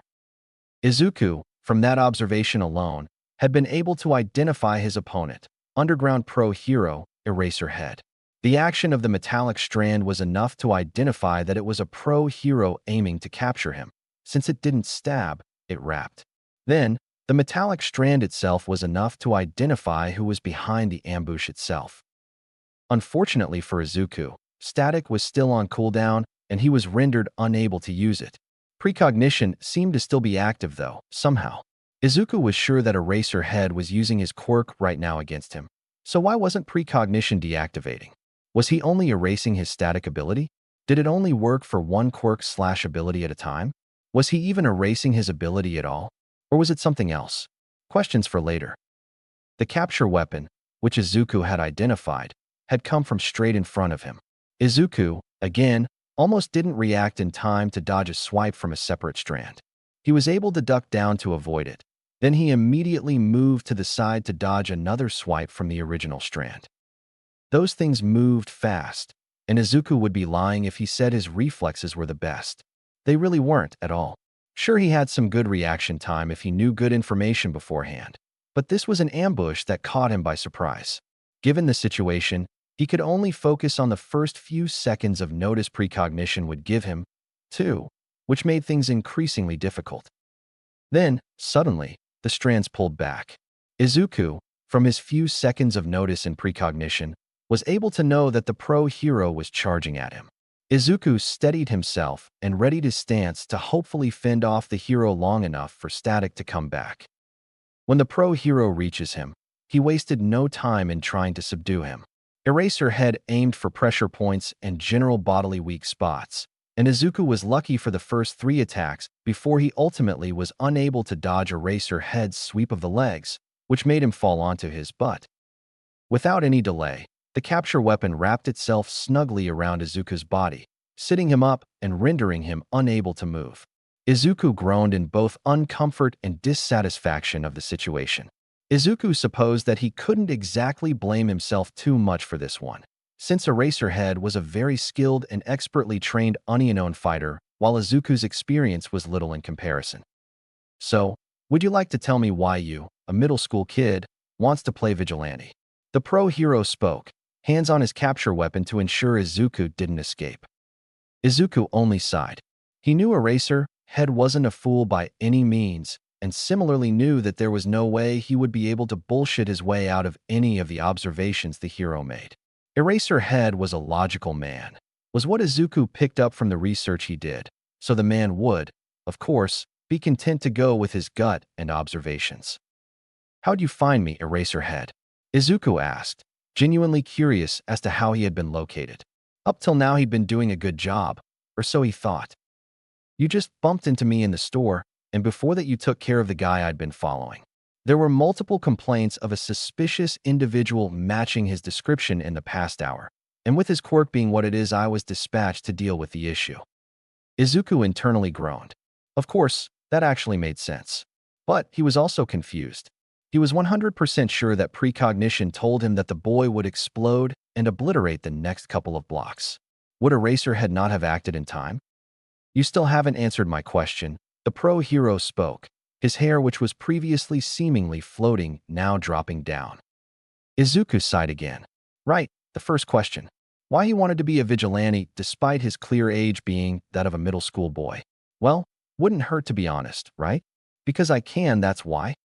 The pro-hero visibly raised an eyebrow at that statement. Izuku could tell that he was internally debating the meaning of that statement, which was fine. In fact, it was fantastic, letting the hero think all he wants while Static's cooldown finished. Only a few more moments now, and thanks to Clock he can know exactly when it comes back. Izuku, before deciding to use Static, decided to solve the puzzle for him. I act because I have the ability to do so. I hate knowing that people will get hurt when I have the ability to stop it.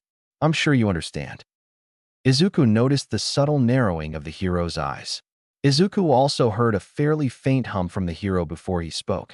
Even if that's the case, I'm going to have to bring you. And that's where that stops. Izuku activated Static, letting him quickly shimmy out of the capture weapon's fairly tight grip. When he was free, he wasted no time in making a beeline towards the edge of the building, jumping down as fast as he could before Static's time ran out. Izuku swore that he had only just made it away, barely hearing the Erasure hero cut himself off. He'd need to be a lot more careful next time. And with that, Izuku retreated. He needed to look into something, anyway. Shota Aizawa cut himself off almost immediately after the kid in his capture weapon's grasp seemingly poofed out of thin air. Shota incoherently cursed himself for letting his guard down. In the end, Shota concluded that the vigilante must have seen his hair drop and took advantage of the opportunity given. Shota, again, cursed himself for that. He'd need to do something about that in the future, maybe cut or tie it so the sign isn't obvious. But still, he had him. He had him. He was right there, in his grasp, and he let him go. That irked him a lot. But Shota couldn't help but ask many questions to himself after the very brief encounter he just had with the vigilante Clockwork. He'd been assigned to the case about a month after the vigilante's first appearance, and Shota wouldn't be lying if he said the experience of hunting him down wasn't annoying. The vigilante was elusive, very elusive, almost too elusive. It was like he knew where he'd be, knew where to avoid, knew where to go to escape without flaw. This played well in part with his many cases. He solved numerous cases, gotten many different criminals arrested, helped a vast variety of citizens. Hell, he even tipped the police a few times, all without much of an issue. That's when Shota decided to do research of his own into the mysterious vigilante. So he did a lot of digging. He went anywhere that could give him information, both in person and online. A lot of people he spoke to were vague or unsure, which he could do nothing about. But the internet was where things really got interesting. Shota looked at theory after theory in conjunction with police archives and recordings, trying to pinpoint what exactly the vigilante's quirk could possibly be. Teleportation was the most common theory, but Shota knew better than that. The name Clockwork was what tipped him off at first. Typically, one names themselves off of something about themselves, whether it be quirk, personality, or action. And while the conclusion of it referring to his timing was a good one, Shota felt that it was still too small to fit. Shota was stumped for a while. He had no idea what kind of logical quirk the vigilante could possess at all. Even when Shota thought he knew it, he felt as if he didn't. That all changed tonight, when the reason was simply because the quirk isn't logical at all. Shota had ended up narrowing down his primary ability to the ability to, in some sense of the matter, stall time. He knew this because he studied footage after footage, carefully analyzing the frames and actions the vigilante did, and found that some actions happened without the vigilante's direct contact. It was a stretch, to be sure, but Shota was fairly confident in it. Shota suspected that the name Clockwork was referring to something a lot broader than what was presented. If it had been a name referring only to his stalling ability, then why not name it something more narrow? That was proven tonight, during their brief little face-off on the roof. Shota had been sure he was completely quiet. The vigilante should not have heard him. Yet, he was able to dodge his capture weapon without even directly seeing it, and then proceeded to do it even more times. Shota knew that wasn't normal, and mixed in what else he had seen, heard and studied also was able to conclude that the vigilante was able to see into the future to some extent. And to top it all off, when Shota had him in his grasp, wrapped in his capture weapon and staring into his eyes, he saw an abnormal object within them. The shape of a ticking clock, present within the eyes of the young vigilante. That only confirmed everything. Clockwork couldn't just freeze time. Oh no, he had power over all of it. Or, at least, that's what Shota suspected. Even if this was the case, Shota would not, tell anyone about his discovery. After thinking about what could happen if he told even a single soul, he knew that it was only the logical thing to do. Villains, enemies the vigilante had made would hunt him, research him, and enact revenge in some way. Others may be hungry for the power he possessed, seeking to control or steal it for themselves. Even if he just told the police, it was likely they'd file it away or store it in a digital archive, making the information fall prey to any villain that was smart enough to look. So, Shota would keep the information to himself for now, as he mused the vigilante's possible abilities. What else could he do, was the main question in Shota's mind. Freezing time and seeing the future were very different abilities, not subjugated under one section, meaning that it was likely there were other abilities he was either hiding or hadn't discovered yet. Either way, as illogical it may seem, Shota had a gut feeling that this was the way things needed to be, for now at the very least. The only person he'd tell this to would be. Shota was interrupted from his thoughts by a small ring in his earpiece. He brought his left hand to his left ear to listen in on who was ringing him. I suppose that everything went smoothly with the suspect? The voice in his ear asked. Shota knew that said voice was probably going to give him another thing to do tonight by the tone it spoke in, unfortunately. The police are apprehending him as we speak, Sakachi. That's good. Then I suppose you wouldn't mind busting something else tonight? Shota wanted to groan, but he settled with pinching the bridge of his nose. He was tried. Well, he was always tired, but more tired than usual today. He'd been thinking too much about the vigilante, he guessed. With a sigh, Shota responded, I can. Where is this happening? With that, Sakachi informed him of the known details, and Shota took off. The location wasn't too far from where he currently was, and from his own estimate, he should arrive there in only a few minutes. He didn't think much of anything as he ran and swung across the various rooftops ahead of him. The only thing really on his mind was the kid, but there was nothing that could be done now. And if Shota was being honest, it wasn't like they could bring the kid in anyway. The public grew so attached to Clockwork that if they arrested him, they'd throw a fit. When he finally arrived at the place, it seemed to be a pretty sizable warehouse. Just from on the roof, he could hear a vast amount of commotion inside. There was a small window hatch in the roof, letting the light from above shine inside. Shota glanced down below, seeing a group of around 4 men backing away from a steel door, all seemingly on the defensive and ready to either attack or defend themselves. Holy fucking shit, one of the guys muttered. His breaths were shaky and on edge. I think we got the bastard, another said, a bit hesitant but trying to appear confident. There's no way he's getting out of there. Fuck, man, we messed up, another said. Yeah, we did. We're in some deep shit now, so let's just call the heroes to take care of this guy and... A loud, hard pound against the metal was heard, and it made the 4 men jump in both fear and surprise. More hard pounds followed, almost like something was trying to break out, but to no avail. Eventually, after a few more pounds, it just went quiet. At this point, Shota had heard enough and decided to take action. He silently opened the hatch and jumped down. He landed on his feet in the middle of the 4 men, making them jump and gasp in surprise. Shota wasted no time in erasing their quirks and using his capture weapon to restrain them. All in all, the 4 men didn't put up much of a fight, if at all, and were easily restrained. Soon enough, he had all of the men sitting on the floor, restrained with capture tape. They could do nothing but look up at him ashamedly, not daring to look at the pro-hero in the eyes.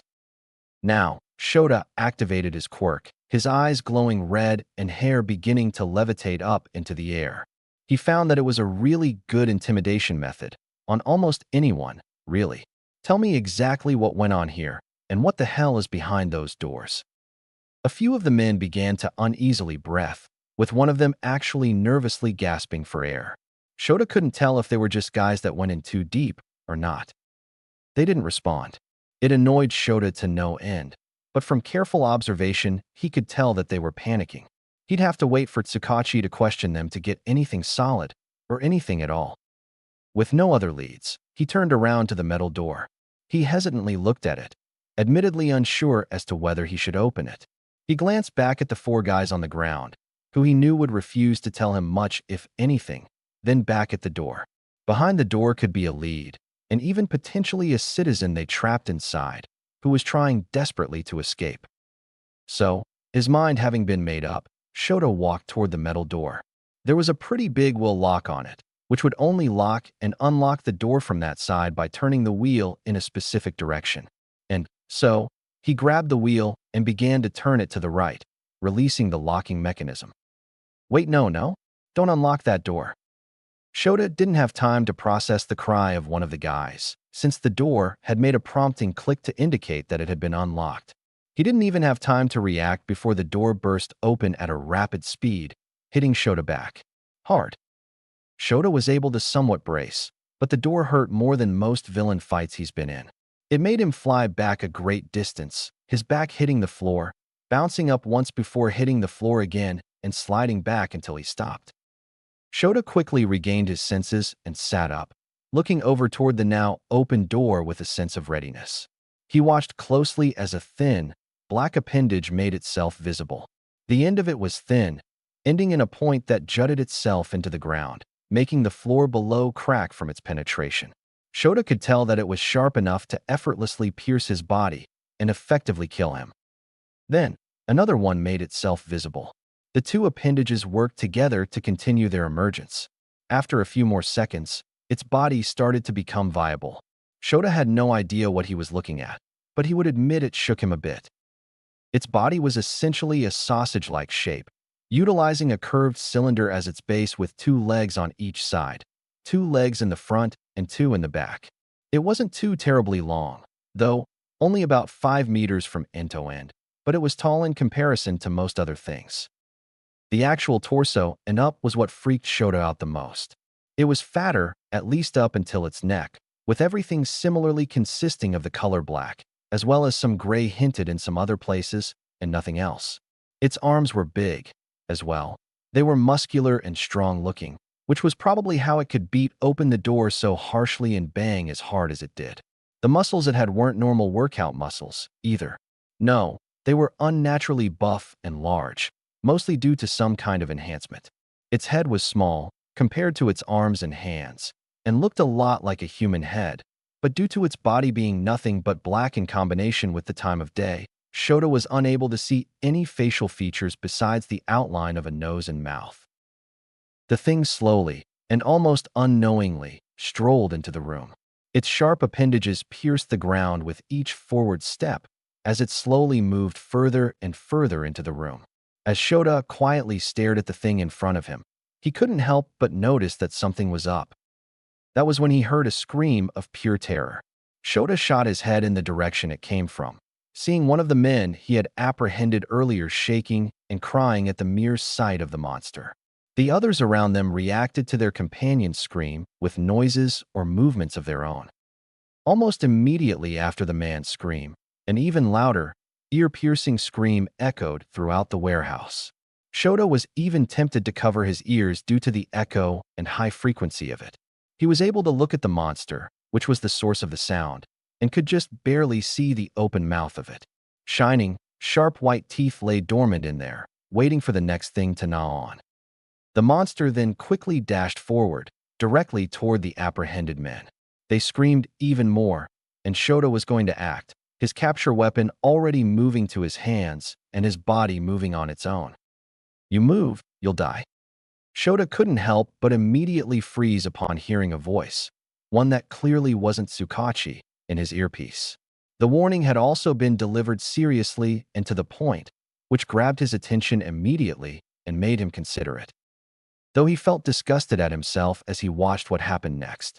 The man that had initially screamed was quickly penetrated by one of the monster's appendages, which then bent in an unnatural way toward its mouth, where the monster proceeded to extend it open to yet another unnatural degree and completely bite his head off. While this was happening, the three remaining men were able to scatter themselves around, and, by the time the body had been dropped to the ground, had shimmied their way into their own separate hiding spots, seemingly out of sight of the creature. Shota was the only one left unmoving in the open, staring at the creature. "Do not respond to me after I speak to you." The voice in his earpiece spoke again. Shota vaguely recognized it, but he was unable to piece together who it was or where he'd heard it. Even so, their warning may have saved his life. Plus, it wasn't like he had much of a choice. He would trust them right now anyway. "I'll spare you the finer details, but this thing is a human genetic experiment of some kind. It essentially fused many different people's bodies and quirks into one being, whether they were mutant, transformation, or emitter-type quirks." Shota narrowed his eyes ahead at the monster, which was once again back to almost aimlessly roaming around. He supposed that made sense, since he couldn't possibly imagine that this was a natural quirk or person. It was too inhuman to be that. As he thought, he also observed the creature. It was almost like it couldn't see where it was or where it was going.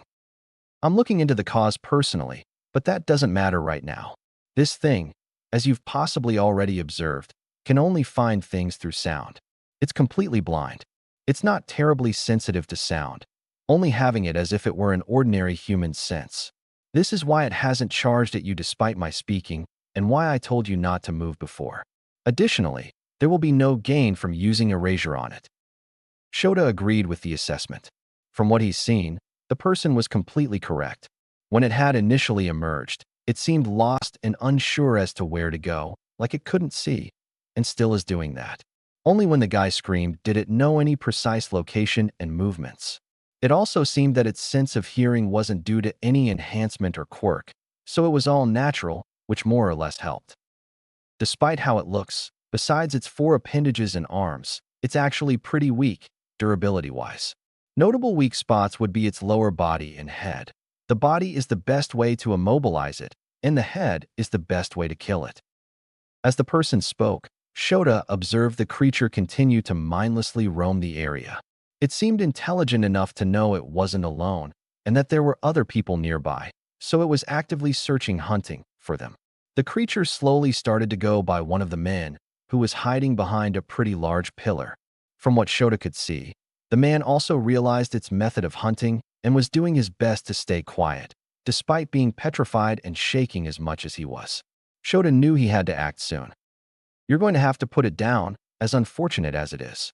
This thing isn't human much anymore, and it's most likely suffering in its own head. If this thing gets out into the public, there will be dozens of people dead before anyone suitable enough to handle it can put it down. You need to do exactly what I say, to the letter."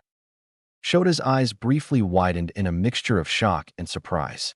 Now he recognized who this was, and the voice.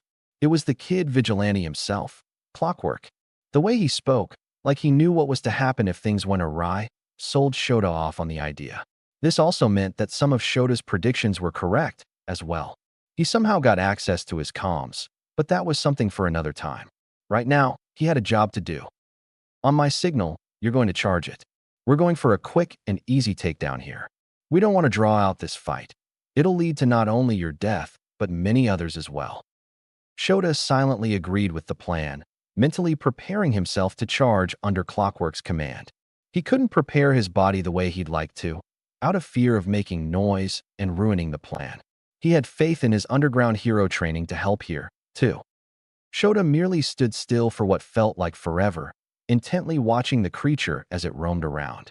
It ended up wandering into a more open area, a bit ways away from the pillar it previously stalked around. When the Sazance-like body faced Shota's direction, Clockwork spoke again. "Now." Shota reacted immediately, his body moving instantly to his own thoughts to charge the creature. The creature similarly reacted, hearing Shota's footsteps and narrowing his location down. It began to charge him as soon as it let out yet another ear-piercing scream.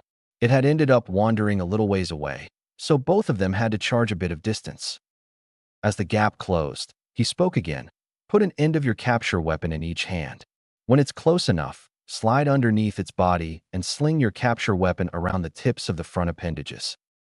Shota immediately understood what he was insisting her do. keeping up his charge as he put two ends of his capture weapon in each hand. When the two were close enough, he collapsed backward and started to slide on his back, barely avoiding a jab that would have gone into his neck. As he started to slide underneath it, he flung the ends of the weapon from his hands toward the appendages. The weapon essentially wrapped and constructed around them tightly, holding a firm grasp on them as Shota slid. Shota let his capture weapon extend itself until he fully emeralds from the other side of the creature, in which he stood up and pulled as hard as he could. The capture weapon pulled the appendages toward its underbelly.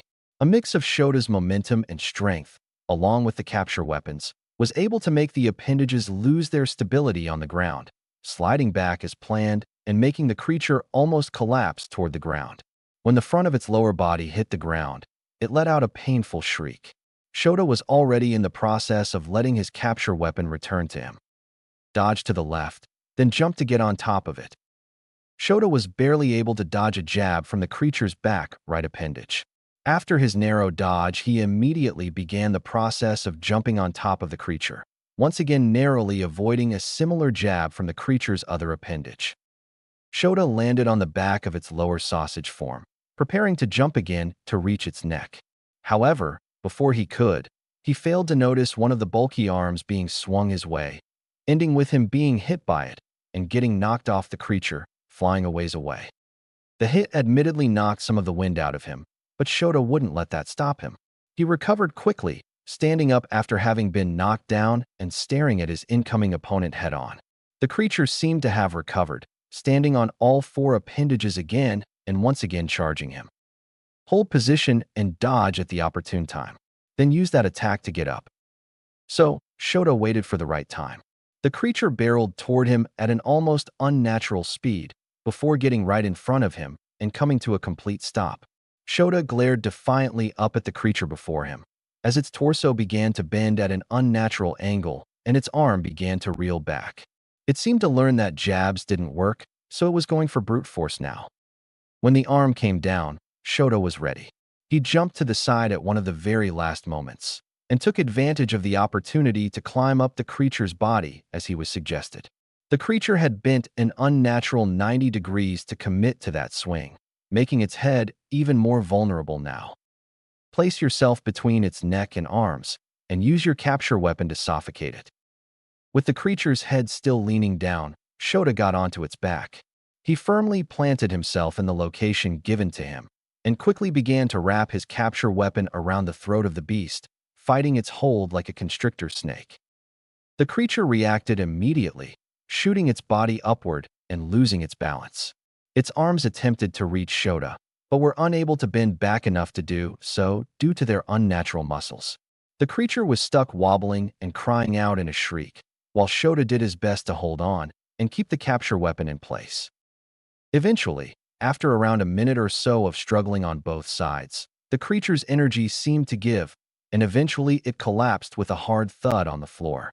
Shota also let himself ease for a moment, taking a momentary deep breath before quickly sliding off of the monster's body, wasting no time in finding something to help him make sure that it was dead by smashing its skull in.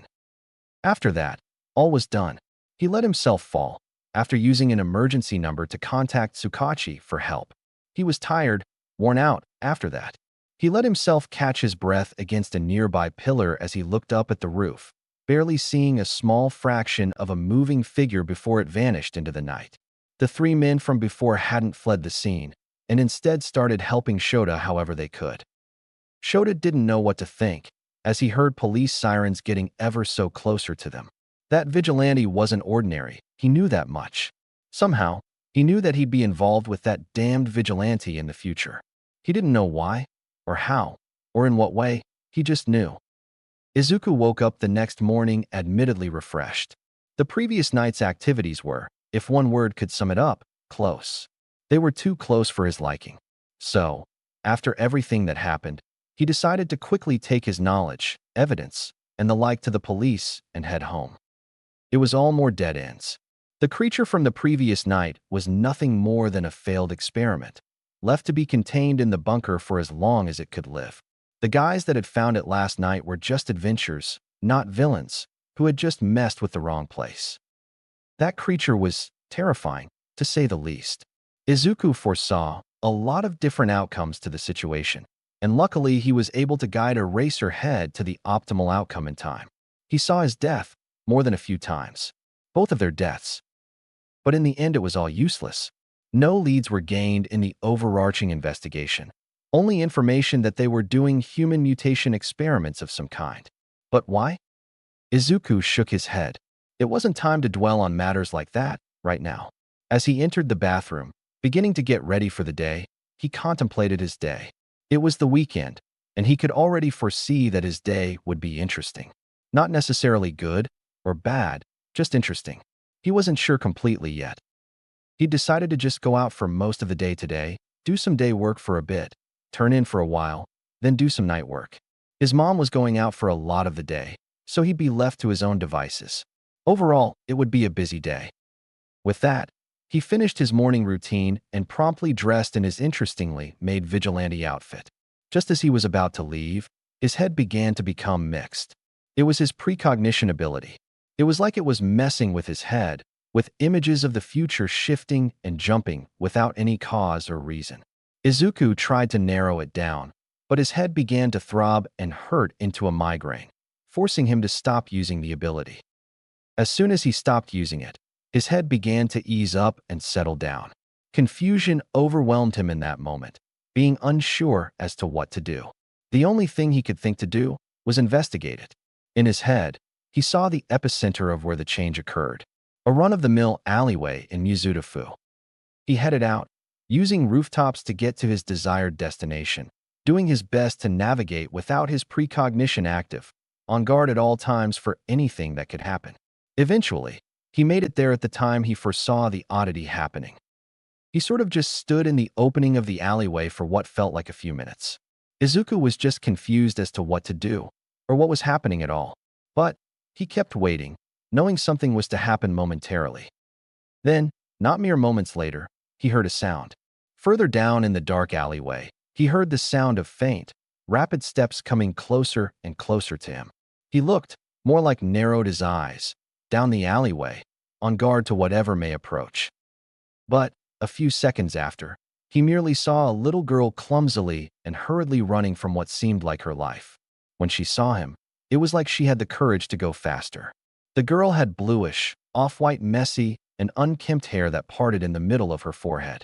A horn stuck out of the right side of her forehead, and her eyes were wide and innocent-looking, consisting of a bright red color. The clothes, if you could even call them that, were no better than how she looked, with bandages covering various parts of her body as well. When she reached him, she grabbed his leg for dear life. Izuku could feel the tightness of her little hands on his leg, and he could essentially absorb the fear and desperation from her as well. He bent down, trying to get to her level. She looked up at him, sadness and a plea for help in her eyes. "Please, help me. I'm sorry for my daughter. She can be clumsy." At times, a new voice spoke from further down the alleyway, concealed by the darkness. Footsteps were heard once again, and the little girl that clung to Izuku began to shake uncontrollably. After a moment, another figure emerged, wearing a weirdly designed plague mask. Izuku could sense the deceptive and menacing aura from him, tempted to just glare at him, but kept his composure. "I thank you for finding her, hero. However, I'm afraid we're running late to a very important appointment." Izuku could only stare up at the newcomer in front of him. Izuku had a lot of bad vibes from him, and he didn't question them one bit. He knew that this man, whoever he was, wasn't someone he should just brush off. There were a lot of signs that led up to that definitive conclusion.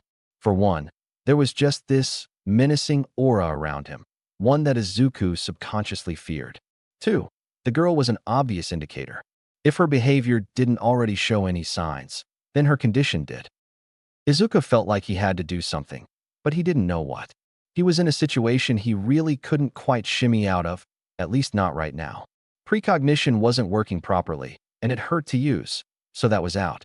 The only thing he could rely on now was static, but he didn't know exactly how effective it would be in this situation alone. So, Izuku would have to play his cards very carefully. "It's quite all right, sir," Izuku responded, standing back up straight, out of his crouched position. As he moved his head up to face the man, Izuku could vaguely see the shocked and pleading eyes of the girl. It broke his heart, but strengthened his will. Can you be so kind as to inform me of what appointment you must attend? It is no trouble at all, the man spoke. Izuku had to give this villain credit. He was a very good actor. Had the situation been different, Izuku may have easily mistaken him for a professional citizen. We're on the way to a special doctor. As you can see, her condition is less than ideal, and we were thinking of treating her. Izuku barely caught the man's slip-ups. They were subtle, but noticeable. For one, the way he spoke of her condition was off-putting. It was like it was some kind of mere inconvenience in the light of something much bigger. There was also the way he spoke of this doctor and how he only was thinking of getting her treated. Things weren't right at all. What happened to her? Clearly these wounds aren't ordinary and were inflicted carefully by someone. Do you know anything about that? Izuku barely caught the man's eyes shift into a glare for a second, before softening out and returning to one of mock normalcy. It irked Izuku, and he was really fighting himself to not attack the guy, but he kept up his professional facade. She was involved in a rather unfortunate accident. You see, we were just attacked by a mob of misfit bandits. I was able to ward them off, but they were able to do a number on my daughter. Izuku called bullshit on that immediately. There was no way in hell, that this guy warded off a band of bandits, came out without a scratch, but they were able to do a number on the little girl. If that story was the case, this guy was either some kind of coward, or he let them do what they wanted to her. Either way, he couldn't just ignore the situation. Nothing added up. Before Izuku could comment again, the man spoke once more. Now, come along, Eri. As the girl turned her head back to look at him, tears filling her eyes, he started to move his hands closer together. He used his left hand to grab at the end of the glove on his right hand, slowly, and dare Izuku say menacingly. He lifted the end up to reveal a part of his palm, continuing to fold the glove over like he was taking it off. We really must be going. Izuku could feel the girl's tense, and he could hear the faintest of gasps. Before Izuku even had the opportunity to do anything, though, she immediately released her grip on him and made a beeline toward the man, latching onto his pant leg and sadly looking anywhere but his direction. Izuku was, at first, lost. He didn't quite get the implication of what the man had done or why the girl had acted in the way she did. However, when the man let go of his glove, letting the elastic snap back to his wrist, Izuku understood. It was a threat, a show of power that was most likely, undoubtedly, used on or near the girl before. The girl immediately recognized the man's movement and knew the implication of meaning, so it was, of course, one of those two options. Izuku narrowed his eyes. Either one of those were unacceptable. Izuku, while taking a few quick glances at the girl, noting her condition, warily started leaning toward the former case. He could feel himself getting more and more angry, and he knew he was going to have to do something here and now. The man turned his back, as did the girl, and began walking back into the darkness of the very narrow alleyway they resided in. As the man walked, he raised a hand into the air in a backwards wave. Thank you for your assistance, hero. I'll take her from here. Izuku stared at him, almost shockingly. But he was shaking, not out of fear, but of anger. The man's nonchalant attitude irked and frustrated him to no end. He didn't even care about the girl. Not one but. If Izuku let them go now, chances are the girl's treatment would persist, and he'd never be able to find them again. So Izuku acted. Just as the man and girl became enveloped in the darkness of the alleyway, he spoke. Sorry, but I'm not going to let you take her. The man stopped moving. He couldn't see much past the shadow of his head, the rest of his body being protected by the darkness. He was silent, unmoving for a good few moments. Izuku couldn't help but wait for the man to make a move, deciding to take the cautious side of things instead of rushing and blinding, especially without his precognition. And, even though it may be foolish to think, perhaps the conflict didn't need to end in violence, and if Izuku insisted, he would relinquish the girl. As the man stood still, Izuku was unsure as to what he should do. He contemplated just using static, but he honestly didn't know if it would even work or not, considering what happened with his precognition when he attempted to use it. So, Izuku attempted to end things easily first. Please, hand her over, and then we don't have to. Izuku didn't know what happened in the first few seconds. It was sudden. Very, very sudden. One moment he was talking, the next he felt a ping in his side and could taste the blood in his mouth. He wanted to collapse, as he felt his legs become weaker and his mind become more and more blank, but he couldn't. As his knees slumped, he found himself suspended more in the air, and when he looked down, he realized why. It seemed as though the wall on his left suddenly formed into a sharp spike pillar and effectively impaled him. The spike stretched from the one side to the other, completely impaling and suspending him in the air. Izuku could hear the girl gasp, as well as her muffled cries as the man started to berate her for running. Izuku's vision started to become more and more blurry, as he tried his best to hang on and fight, even though he was trapped and unable to escape. Izuku, with what little vision he had left, could see the man's face turn around to look at him, the plague mask barely peeking out into the light. "You should have left this alone, hero." With that, the two began to walk away. Izuku's vision was blurrier, his ears were ringing, the blood in his mouth was making him choke, and his mind and body were weakening every second. This was where he died. As he tilted his head upward to look toward the sky, he pondered any regrets he may have. He had a few regrets, if he was being honest. One was, of course, not being able to tell his mother how much he appreciated and loved her for everything she did for him. Another regret was that he didn't save nearby as many people as he wanted to save. He didn't get to supervise those he supported, either, and watch them become good and better people. And his last regret was not being able to save this girl and letting her succumb to her torturers again. That was all he could think about as he gave his final breath. Izuku opened his eyes with an almost gasp. He could feel again. Everything was normal. He quickly looked at his surroundings. He was back in the alleyway, and there was a tight grip around his leg. He looked down, his own eyes engraved with shock, seeing the eyes of the little girl from before looking back at him. Her own eyes seemed to be ones of sadness and a plea for help, but also a hint of confusion as well. He began to quickly ponder what had happened. Izuku then realized that this was different. What had happened before had been something very, very real. Everything he felt was just too real to be some kind of obscure vision or foresight. There was also the fact that things had very obscurely changed. The girl's eyes were displayed in a different fashion from what they were previously, for one, and two, she didn't say what she had said before. As Izuku pondered the changes, he heard the familiar footsteps of the second comer. "I'm sorry for my daughter. She can be clumsy at times," the man spoke, just like before. Izuku grit his teeth almost immediately. No chance he was making the same mistakes as last time. "I thank you for finding her, hero. However, I'm afraid." Izuku wouldn't let him finish, quickly activated static. Izuku quickly lowered the upper half of his body, arms scooping under her and picking her up. Her body lost the static look as her time resumed. She looked at Izuku and the environment, scared and baffled yet curious at the same time. Izuku made sure to secure her in his left arm before sprinting forward. Using his momentum as an advantage, he wound his right arm back, his hand already clenched into a fist, and when he was close enough rocketed his fist straight at the man's face. Over the time Izuku had used static, he ended up learning quite a few interesting things about it.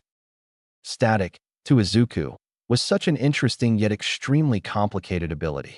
It had plagued his mind for such a long time while he practiced it, initially thinking of all the different possibilities of use there was for it. He had experimented with such possibilities, and if one way of trying didn't work, he tried another. To this day, he was sure he was still missing something deeper about the ability. But one of the things Izuku had learned was that nothing, not a person, nor an object, could be damaged when time was frozen. Essentially, any kinetic energy that collided with an object or person would be rendered null, just stopping or extinguishing itself. He didn't really know the mechanics behind it. To him, it was sort of like hitting a brick wall, just without actually feeling of, well, hitting a brick wall, for the most part. The original idea was that the kinetic energy he dispelled from a hurt would freeze as well, and the only kinetic energy that should even be made is through what's unfrozen, so only from him. And if a target received a multitude of separate hits, then, when time resumed, the target would essentially receive all of those hits at once, thus multiplying the amount of damage he can do. But, now in hindsight, he could see how it may not even make sense for that to work. It was an incredibly useful move, or would have been if it worked as he intended. Unfortunately, it seemed that this type of tactic was out of his reach, for now, but he did have some idea on how it could possibly be done, just through a different method. Izuku had also discovered that he could unfreeze people, if he wanted to do so, and was in physical skin-to-skin contact with the person or thing, in addition to objects. The discovery of the additional use of this ability was purely accidental. He had been trying to save someone, who was unconscious at the time, from a deadly attack. He had rushed to save the person with static activated, intending to deactivate the ability and move them as soon as he got there.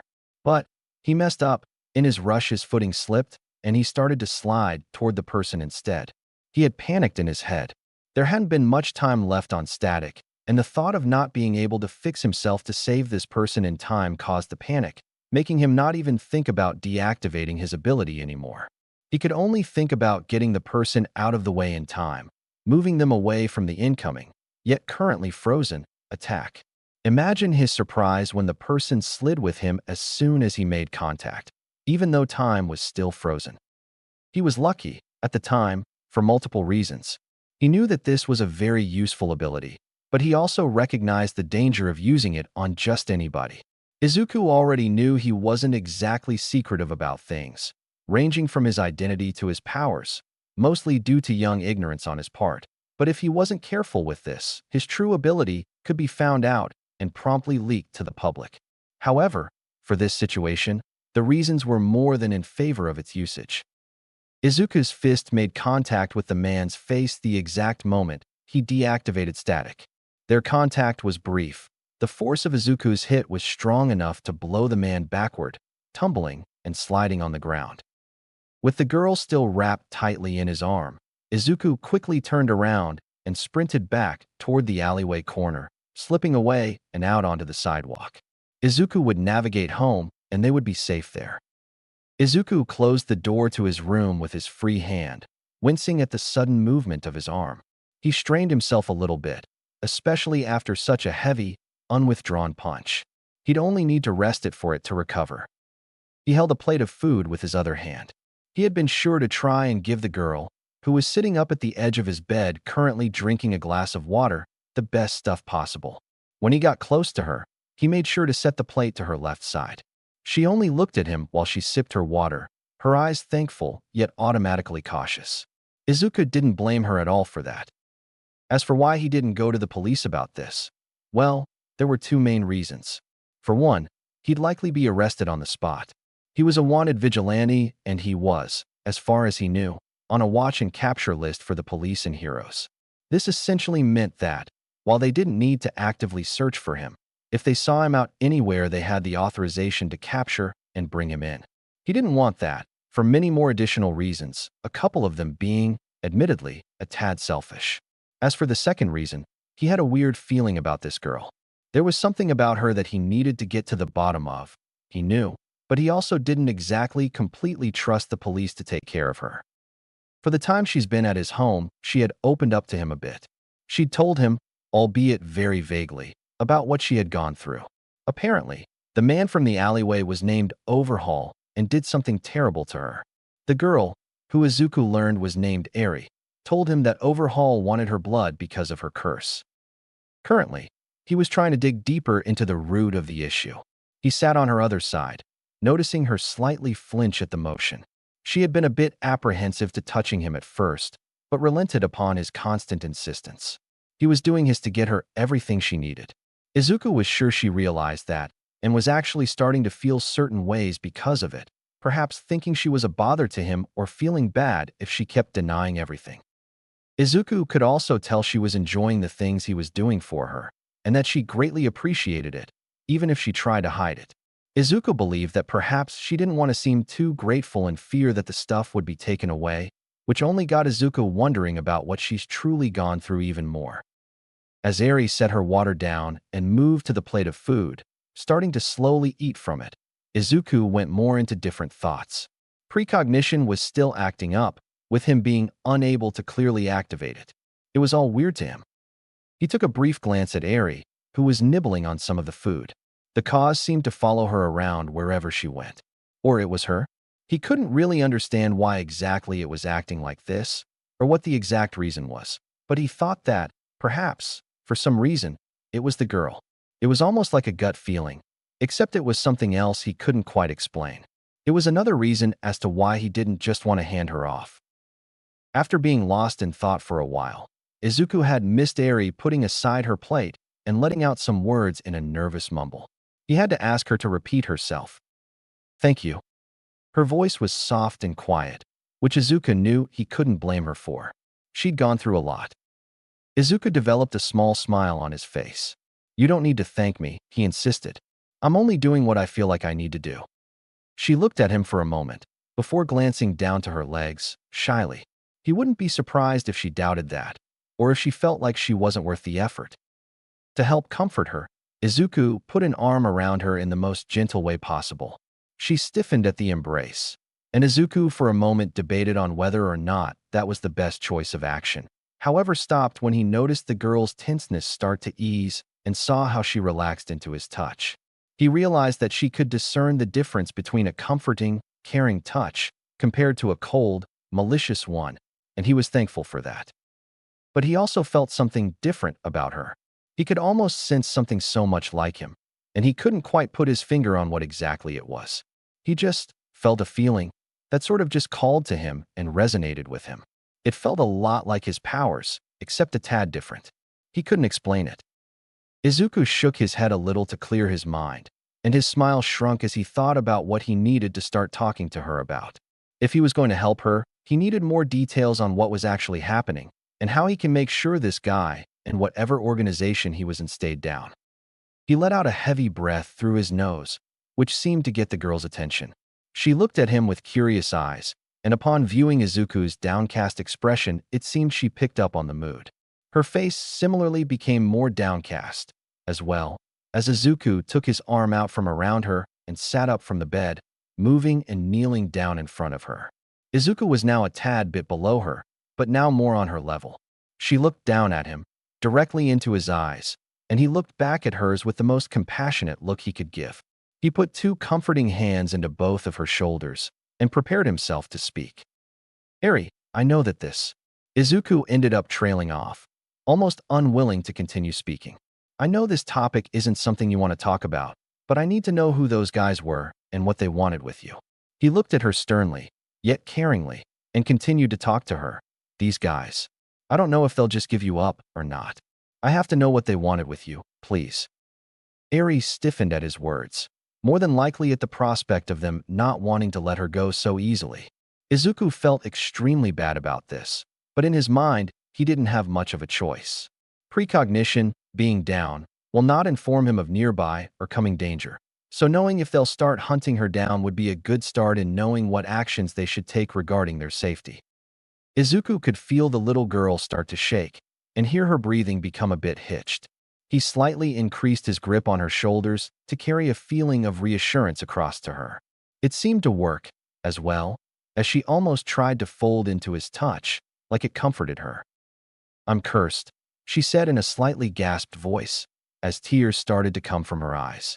"Only, he can stop it when it starts." "Cursed?" Izuku mumbled to himself, but loud enough to be heard by the girl in front of him. He spoke to her again. "How are you cursed?" She averted her gaze from him, looking to the right instead. Izuku could feel her trying to wiggle out of his hold, almost like she was scared of touching him now for some reason. But Izuku wouldn't budge. He kept his reassuring hold. He was going to make sure she knew that, with whatever problem she may have, he will stick with her no matter what. "Please, tell me, Eri." She glanced at him, a bit hesitant to meet his gaze as she lightly cried. "I won't leave you, I won't." It was then, through her teary eyes, did she fully look at him, locking eyes once again. "You promise?" Izuku immediately nodded his head. "I promise you." Izuku took his left hand from her shoulder and held it out in front of her, extending only his pinky finger out to her. "I promise that no matter what happens, no matter what this curse may be, I'll be with you. I'll protect you. I'll stay with you." She glanced down at his hand, then up at his face again, and repeated that a few more times. Izuku knew that she was just trying to comprehend the meaning of his words, and if he meant them. The determined look on his face helped convince her that they were, as she looked at him and spoke once again. And no matter what? Izuku gently and reassuringly smiled at her, nodding his head slightly, no matter what. It was only then she slowly, and a little shakily, extended her hand out toward his. Her own pinky became extended and met Izuku's own. They wrapped around each other, securing their promise. After a moment or so, they retracted their hands. Izuku only looked at the girl, patiently waiting for her to gather herself and speak to him about everything. He didn't want to put a lot of pressure on her. She could tell him when she was ready to do so. As he waited, Izuku thought about things again. He thought mostly about his self-proclaimed job of vigilantism and this girl in front of him. She was a perfect example of why he started doing it and why he would continue to do so for as long as he could. Seeing this girl in such a state tore his heart in two, and it sort of broke him. Whatever she went through, it wasn't right. Izuku zoned out in thought for only a few moments and almost didn't notice the fact that Eri had moved her left hand over his right, which was still on her shoulder. He noticed that her grip was pretty tight, and he could only wonder why. Suddenly, he heard her mumble to herself as she looked down at her legs. He barely heard it, but it was a low question to him. "You really are still here?" Izuku was, admittedly, confused. At first he didn't understand what she was talking about, so he asked, "What do you mean?" She looked up at him. "I remember. He hurt you because you protected me. I tried to go back so you wouldn't get hurt, but he hurt you anyway. I saw it." Izuku's eyes then widened at the girl's statement. He hadn't thought much about what happened aside from when he was in the alleyway before, but this new implication just opened his eyes to a lot of new things. He had already determined that what had happened before was too complicated to be some kind of simple vision. No, it was much more than that. He knew it. He felt so much, from the girl herself to the pain of his death. He felt it all. And now this girl says she remembers it as well. This was something new, something different. When Izuku thought more about it, the more he concluded that it had to be a new power. A power that, from what he gathered so far, was able to send them to a specific moment in time. A backward or reversal power, perhaps. But the problem was, he didn't feel any different. If it were him, he was sure he'd notice a change in his body, or how he felt, either internally or visually. He searched himself, focused on his feelings, but he could feel nothing. Then, he had a thought that made his eyes widen at the possibility and chance of it being the case, and realized much more if it was actually true. He looked at the girl in front of him, a grave look on his face. She looked back at him, noticing the expression and almost replicating it herself. Izuku spoke in a serious, worried, and almost shaking voice. "Eri, please tell me what your quirk is." She tilted her head, a little confused at the idea of a quirk, but once she realized that he was talking about her power, or in her mind, her curse, her expression became more grim. "Two can make people disappear," she stuttered out hesitantly, averting her gaze to the side once again. Izuku swallowed a little nervously, not out of fear from what she said, but because of the possible implications for his provided.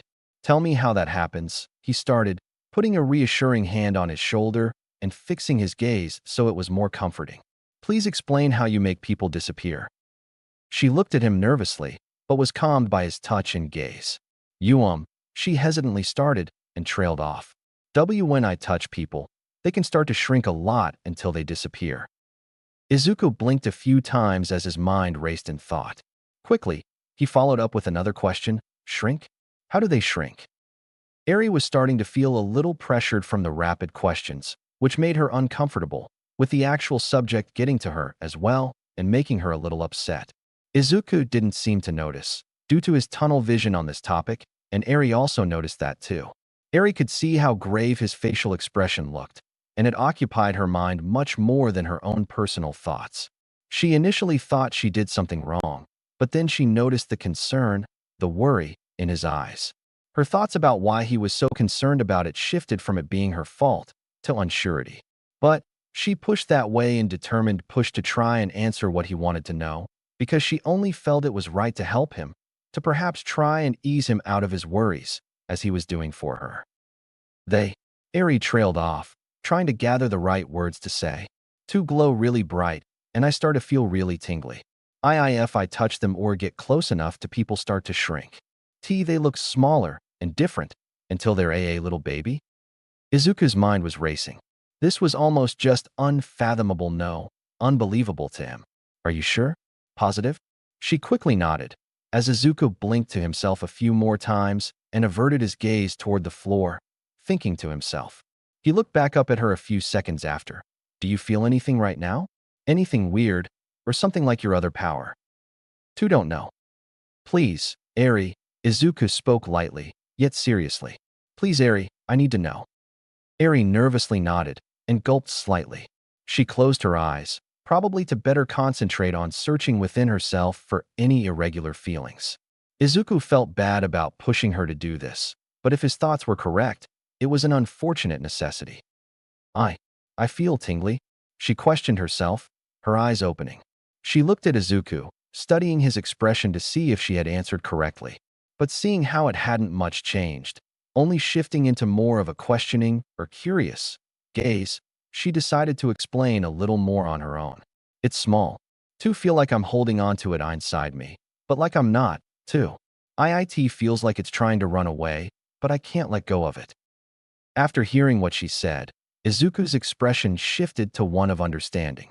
Dear God, he mumbled, still not quite believing it. He didn't know that this was possible until now. It's my curse, isn't it? The girl mumbled, her voice shifting into a sadder one. Izuku looked back up at her with focused eyes, and ones that softened, morphing into caring and apologetic ones. I can't stop when it starts. The only way for it to stop is for him to use his power on me. This is a part of that, isn't it? The only way for it to stop is to take me back. She sniffled and moved a hand to wipe her eyes. I understand if you want to break our promise and hate me now. Izuku looked at her with caring and apologetic eyes, his expression morphing into one of guilt and sadness at seeing her like this. Izuku only now realized that his reaction to her answers probably gave off the wrong feelings and implications, which in the end caused her to misunderstand him. Immediately, he tried to fix his mistake. No. Eri. It was in the middle of his sentence when a loud bang was heard from the living area of the apartment, followed by a loud crash in another, which both made the girl yelp in both surprise and fear. Izuku quickly jumped up from his kneeling position on the floor and stood in front of Eri to defend her, his stance ready for a fight. Izuku knew that the sounds he just heard were from the front door being blown off of its hinges and hitting something else on the other side of the living area. They had been found. He didn't know how, and he didn't quite know 100% why yet, but they were found. His mind was racing even more now. It was just too full of the new information he gained, and now he's dealing with an attack at his home. In here, boss, a voice spoke from outside of the bedroom door. Izuku glared at the door, focusing himself at the task at hand, defending the girl at all costs. There wasn't any time to dwell on the other stuff. Right now, he has a bigger priority. Only around a moment after those words were said, did the bedroom door explode on itself from seemingly thin air. The loudness of the door being destroyed made Eri cower and cover her ears, while Izuku quickly activated static and rushed forward. In the doorway ahead of him wasn't the same man that he had met in the alleyway, but a different individual wearing a full white jacket, hood up, and wearing a similar plague mask as the other guy did. Izuku figured they were in the same group. The man was one of the closest to the door and in Izuku's direct line of sight. In his rushed mind, he failed to see anyone else close to the doorway, so he readied his fist, drew it back, and using what little momentum he was able to build thrusted his fist forward and hit the man as static released its hold. The man went foot backward and collided with the wall behind him, hard. Izuku fumbled out of the doorway, a bit stunned after his punch on the man, but recovered quite fast and readied himself to attack the next person he saw. Unfortunately for Izuku, he would not be able to do so. Before he could do anything else, he was grabbed by the back of the neck and quickly slammed into the wall next to his door. The hand that had grabbed him switched to pinning him to the wall by the throat, effectively choking him. Izuku's vision was soon able to focus again after being rapidly thrown, and found that the one pinning him to the wall was the same man he had hit in the alleyway, overhaul, as Eri had called him. Izuku could see the sharpness of his glare, how utterly pissed this guy was. A child playing dress-up? The man mocked, squeezing just a little harder on Izuku's throat. You have some nerve playing hero, boy? He paused, glancing down at his ally on the ground, before looking at Izuku again. You're lucky Chrono took the hit. Or else. I'm not entirely sure I'd have my restraint at this very moment. Izuku only just noticed how the man had developed some weird bumps on his skin. He could tell that the man was actively trying to ignore them. Izuku could also feel his snarl from behind the mask, as the tight grip around his neck didn't cease. He was powerless. Here. She's in here, boss. A goon seemed to yell from inside of Izuku's room. Izuku must have him enter, either because of being thrown into the wall, or because he was just too focused on the man in front of him. Good work, Bloodhound, Overhaul complimented, his voice slightly easing, glancing a little to the side as the man walked out of Izuku's room, holding Eri. Upon the small glances Izuku could make toward the new man, he had the face of a dog, and Eri was all but compliant. You'll be well compensated for your work today. Thank you. Overhaul, he said professionally, and with a slight bow, backing away a little bit as Overhaul adjusted his gaze back onto Izuku.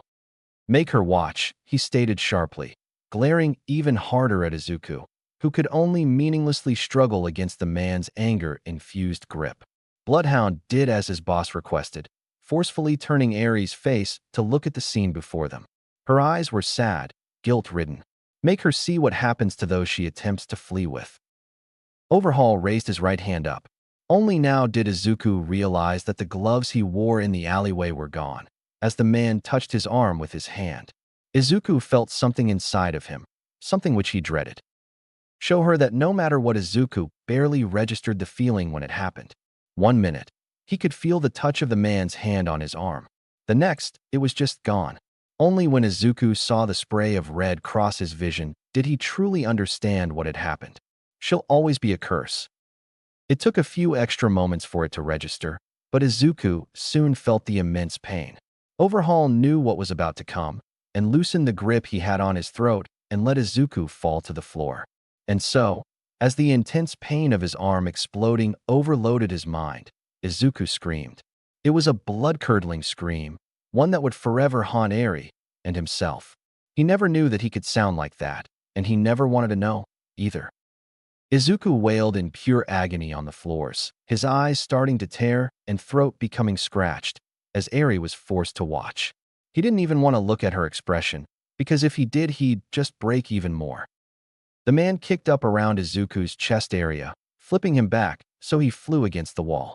Izuku was barely able to see in front of him, his vision unfocused and blurry, but he was able to easily make out the color of his own blood sprayed across the room and on the man's clothing. Overhaul had noticed that the intensity of the screams Izuku were producing was starting to die down. He crouched down to get down to Izuku's level, so he was easier to reach. I always disliked the messy aspect of this part, he spoke quite ominously, putting his left hand on Izuku's other arm. However, I'm quite willing to go for a round 2 this time around. Izuku's pain screams once again filled the area. Perhaps they could even be heard for miles, they were so loud.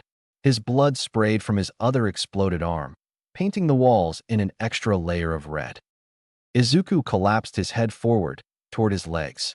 His arms, well, his open wounds of where his arms should be hurt like hell. Or, no, maybe it didn't hurt. It felt too much to be any simple pain. He didn't know what to feel. He didn't know what to think, as his head became lighter and lighter. I'm sure you would die from blood loss in a few moments. The man spoke again. However, Izuku barely even heard him. His hearing was fading, only a faint ringing being ever present. His mind kept feeling more and more blank, as the man grabbed him by his shoulder and pushed him against the wall. Izuku could barely feel the press of a hand against his middle chest area over the unyielding pain he was experiencing. Izuku, gritting his teeth, bearing the pain as much as he could, looked over to Eri. He could only clearly see her outline, unable to see her expression, whatever it may be. But he had to make good on his promise no matter what. His mumbling started, fast, deep, shaky breaths being taken in between words. I will save. However, I'm sure this is better for the both of us. You. That was when Izuku had lost feeling for everything under his neck. His vision was blanked in a red haze, as his head seemed to act like a sports ball and bounce on its own on the floor. His kind quickly started to drift off, his detached head only able to stare ahead at the two spectators ahead. Some people say that when you get beheaded, you remain conscious and alive for very short moments after. Izuku had read about that once. It turns out they were right, and as Izuku's consciousness started to permanently drift away, he spent his last thoughts thinking about his mom and the girl. Izuku suddenly had the urge to open his eyes once more.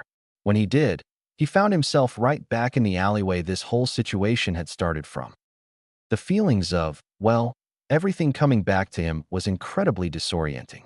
He was caught off guard, suddenly being able to feel and move his arms again like nothing had happened. His mind was put into a state of confusion for a moment, before it was brought into focus by the slight feelings he got on his legs. The girl was gripping onto him tightly. She was shaking, and her face was buried into him, so he was unable to see her expression, but he knew that she was crying. From his questioning before, he had a very, very good idea as to what was happening. He still couldn't believe it, honestly. What were the odds that someone else had the same type of power as him? The odds were actually very low, undeniably inconsiderable, basically. But Izuku knew that it was the case, just from the experience and from what the girl described to him. Over the time Izuku has had his powers, he took the time to consider the possibilities of his own and what he had yet to discover. Logically thinking, he sectioned off the possible time powers he could have into 4 branches: acceleration, slowing, stopping, and reversal. There were no excess categories, only outlier powers that utilized one or more of the branches, like clock did. Izuku himself was in possession of powers listed under 2 separate branches. Static lay in the branch that stopped time, and precognition lay in the branch that accelerated time. While precognition wasn't a direct form of time acceleration, it lay in the branch because of its foresight into the future. From what Izuku was able to think of, it seemed that the girl was able to reverse time. This wasn't just limited to one measly aspect, either, and if there were more branches of time powers bottled up in there, he wasn't entirely sure yet. But he was able to get a good grasp on what abilities he does know she has. From what she described to him, her main ability, and the one that seems to cause most of the problems she has, is like a complete rewind of a person's physical form. It seems like she's able to reverse time on a person to make them younger, all the way to the extent of non-existence. It was incredibly powerful and dangerous.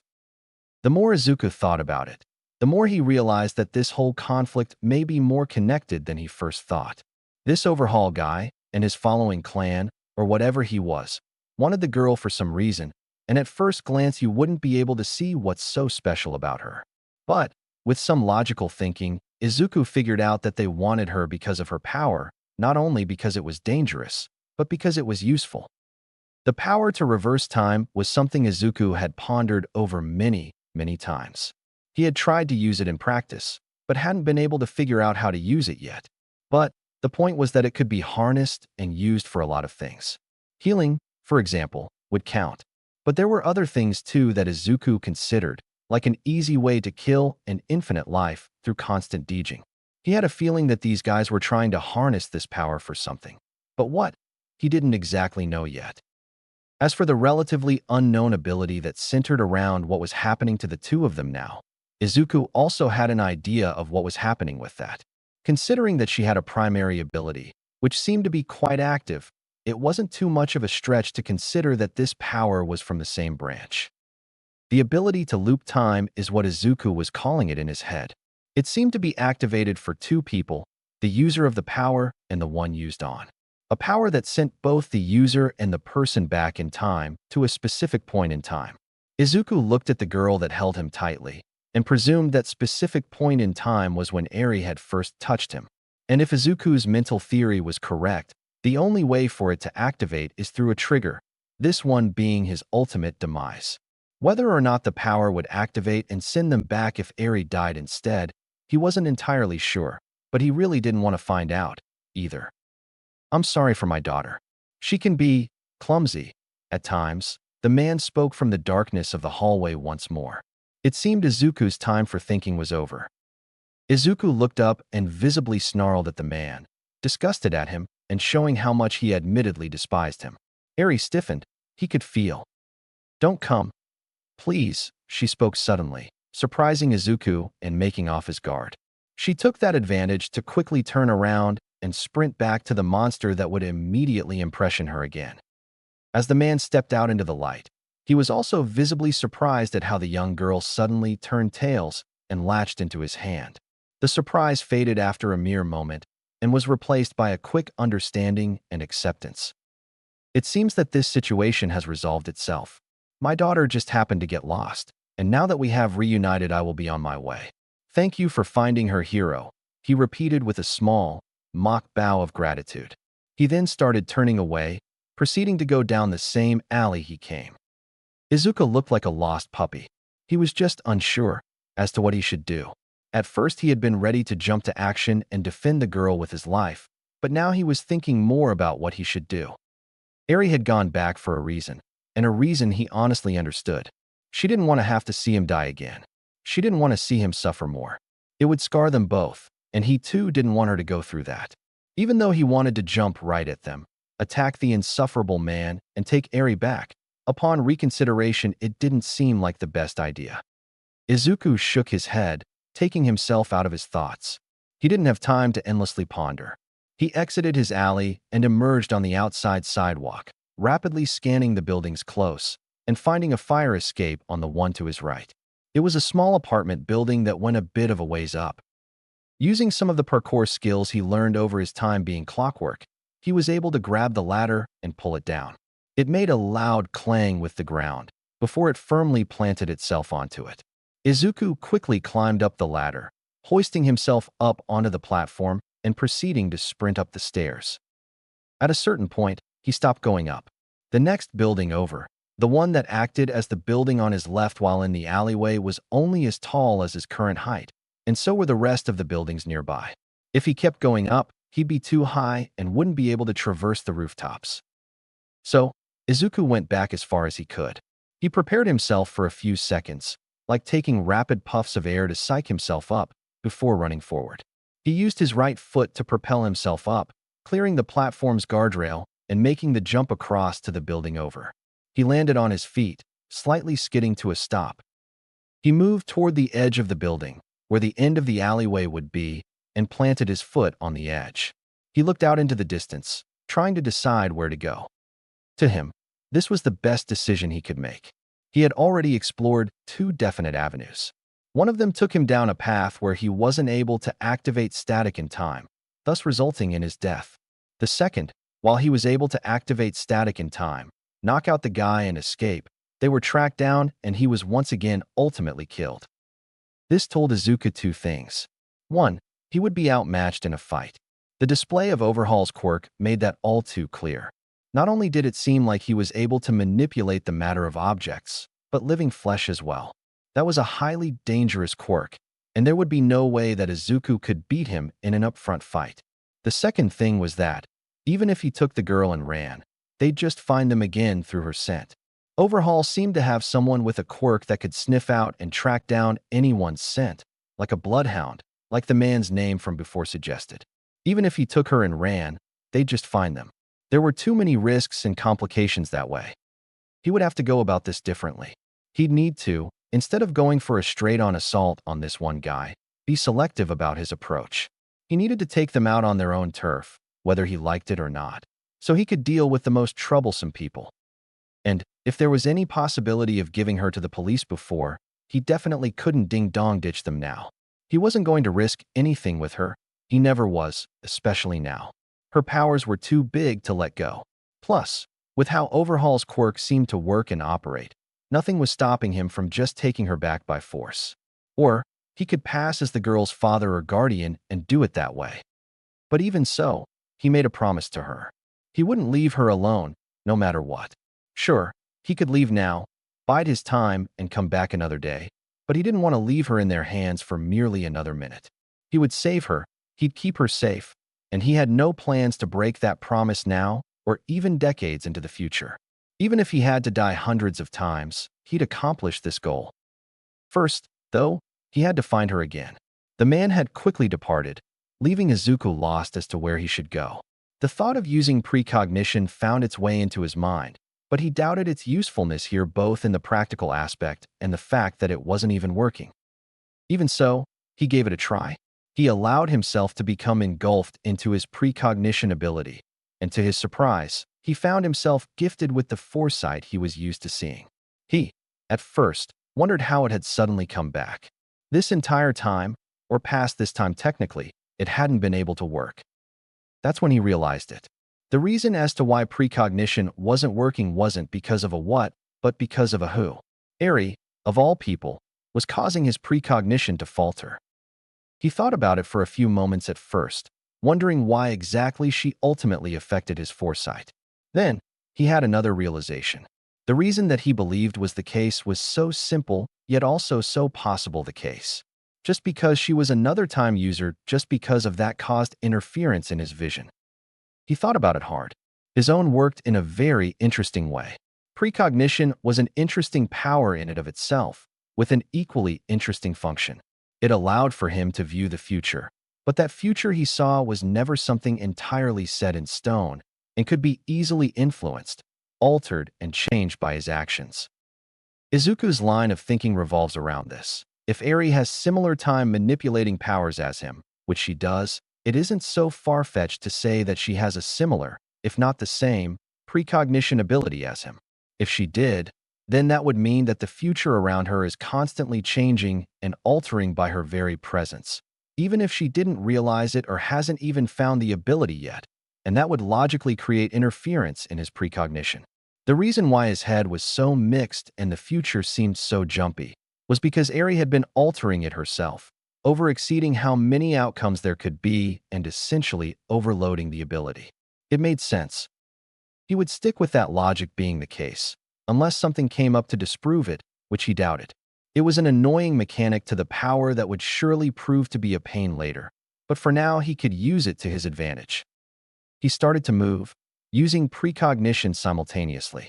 He was essentially canning area after area. When one direction proved to be fruitless, he changed it in favor of another. He extended his foresight limitedly, only seeing so far into the future, and carefully chose his paths. This went on for a good little while. Izuku kept searching area after area, using precognition as a locator or scanner to hopefully get interference again. When he did, he knew he found her. He swore he was searching for a long time before his head started to feel jumbly. Unknown images of the future shifted and jumped into his mind for the few seconds he had precognition remain active, causing his head to pound a little bit. However, once he deactivated the ability, he was relatively fine and the pain eased. But ultimately, he was led to a building, a pretty big one at that, and it wasn't too far from the alley they'd been in before. Izuku was able to get a good look at it from an adjacent building, one that he had annoyingly almost tripped on a shoe on while jumping over to it. The building that belonged to the gang seemed like it was an entire compound, or complex. Izuku knew there was more to it than met the eye. Izuku kept switching precognition on and off in a sense, so he wasn't getting too affected by the head pain, but also still able to see if Eri was still there.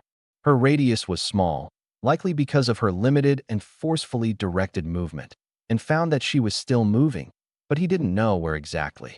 All of the above areas of the complex were cleared, which meant there must be some kind of underground system too. Izuku rolled his eyes. Typical for a crime boss to have that, he guessed. Izuku, before doing anything, went over the plan he had in his head. Firstly, take out this bloodhound guy so that they cannot be located again. Whether Izuku had to cut off the man's snout, or kill him if he had to, he would. Then, locate the girl's room, rescue her, and leave. Well, he supposed that the only way he was going to make any progress in action would be to actually raid the place. So he made his move. Izuku maneuvered his way down the building before approaching the outer wall of the compound. After scanning around the area for a moment, he began to stealthily parkour his way up to the top, flipping himself over it once he reached it and silently landing on the ground below. There were armed guards everywhere. Precognition was coming in really handy here, since Eri seemed to be out of its range and allowed him to figure out where a lot of the guards were. They were in sneaky spots, too, some in completely hidden areas or sniping positions. The main entrance seemed to be a no-go. There were just too many guards. If he charged in without using static, he would die, which cut off his precognition feed up to only that point. If he used static to get by, he wouldn't know what was inside, because precognition annoyingly doesn't take into account his intent to use static. He would just have to figure out another way inside. He stealthily, and a lot of time narrowly, avoided the guards around the outside of the building as he creeped around the perimeter. He soon came across a fairly small, but big enough window, a little high above the ground that was safe enough to enter without dying. He went back a little bit, preparing himself for a jump. Izuku ran forward and made a high jump up, grasping the window frame and quickly pulling himself up and inside, landing on the floor in a not-so-fancy fashion. It was only now he realized that he could actually be charged for breaking and entering, plus kidnapping from what he'd eventually do later. He mentally groaned. He picked himself up pretty fast, not even bothering to recognize the esteemed and fancy bathroom he had fallen in. He used precognition to scan around the area, finding that the inside of the building was a lot less guarded than the outside and allowed for much easier travel. However, unfortunately, it seemed as though this bloodhound guy was nowhere on the surface, meaning he was underground as well. And so he started searching the building as indiscriminately as possible, desperately searching for the hidden passageway down. It was grueling, Izuku would admit, but in the end it would be worth it. He had to keep his promise. It was when he stepped out into a more open hallway did he notice a small object in the corner. It was a camera he had completely missed during his precognition sweep. Izuku quickly realized that he had not only likely missed more of them outside, but since his precognition was being used in short range, and since it hadn't picked up any activated alarms, it was likely emitting a silent alarm to the security room. Izuku cursed himself in his mind for being too careless and rushed in his actions to where he missed something so obvious. He even realized that he was subconsciously backing up until he bumped into an object and heard something shatter behind him. In panic, he turned around to see that a vase had fallen and shattered on the floor. Precognition wasn't really showing him the best images right then. What was that? I don't know. It sounded like something fell. Are there any patrols over there right now? I don't think so. Stay on guard. As Izuku looked up, he saw a switch. Precognition gifted him with the knowledge that this was what he had been looking for, and thus he didn't hesitate to activate it. Then opened up a hidden passageway that led to the underground tunnels of the complex. By the time the guards showed up, the entrance was sealed and Izuku was gone. Izuku carefully tried to navigate the labyrinth of tunnels. Precognition was able to locate Eri in a room further down, but to get there, that was the hard part. Unluckily, Izuku, even through shortening the range of precognition, he started to get interference again from down the direction he wished to go. He would be on his own once again, unfortunately. As he was making his way closer to his desired location, he came across a mandatory room he had to walk through that was quite large in size. It was like a training area, almost, or something like that. He didn't get to examine it much, because only a few moments after entering he saw a rather large, muscular man charging at him, wearing a mask that looked like it resembled a killer whale. He had some kind of gauntlets around his fists and forearm, presumably for the kind of attacks Izuku foresaw this guy capable of performing. Chronostasis gave us the authorization to kill you on the spot. You better be a challenge, because I'm not holding back. Izuku waited long enough for him to get closer, before activating static and hightailing it out of there. Izuku let the ability run out on its own, where he had already fled into a neighboring hallway and out of the guy's sight. Izuku didn't even get a chance to recover before something sliced his leg. Izuku tried to let out a hiss of pain, but found himself to be moving at a snail's pace. His hiss came out, but it came out immensely delayed from when it should have. That's when he noticed that he himself was moving at a slowed pace, with his sense of perception remaining the same, all whilst his body glowed in a very faint blue, or perhaps more of a cyan. The pain he felt seemed normal, too.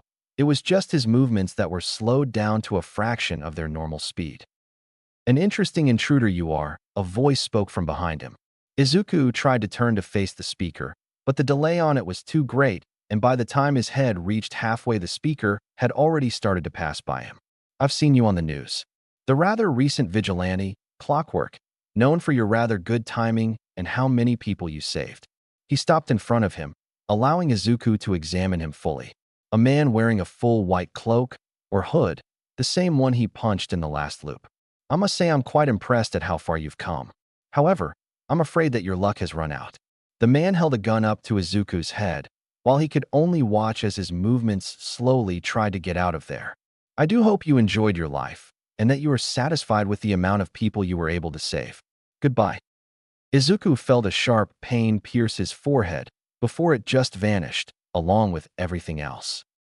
Izuku, once again, found himself back in the alleyway. He did an unconscious deep breath as he moved his arms around a bit. Back to normal, again. He felt a tug, and he looked at the girl to see crying, curious eyes. She knew he had died again. She didn't know how, but she knew he did. Izuku felt bad about that, immensely. It was too long before Overhaul revealed himself and started his speech for the fourth time now. Izuku couldn't help but drown it out, as the girl ran back to him to prevent Izuku from getting hurt again, and the two walked away, just like the last loop. Izuku knew she would go back to the man, and that no matter what she would continue to do so. Izuku, while he loathed the idea of her going back to him each time, had to accept it, for it was the only suitable option he could take to successfully rescue her. As the two continued to walk away, Izuku proceeded on the same path as last time, up the fire escape and across the buildings, except this time he knew where he was going and saved time getting there. Though, as he moved, he thought about the last loop.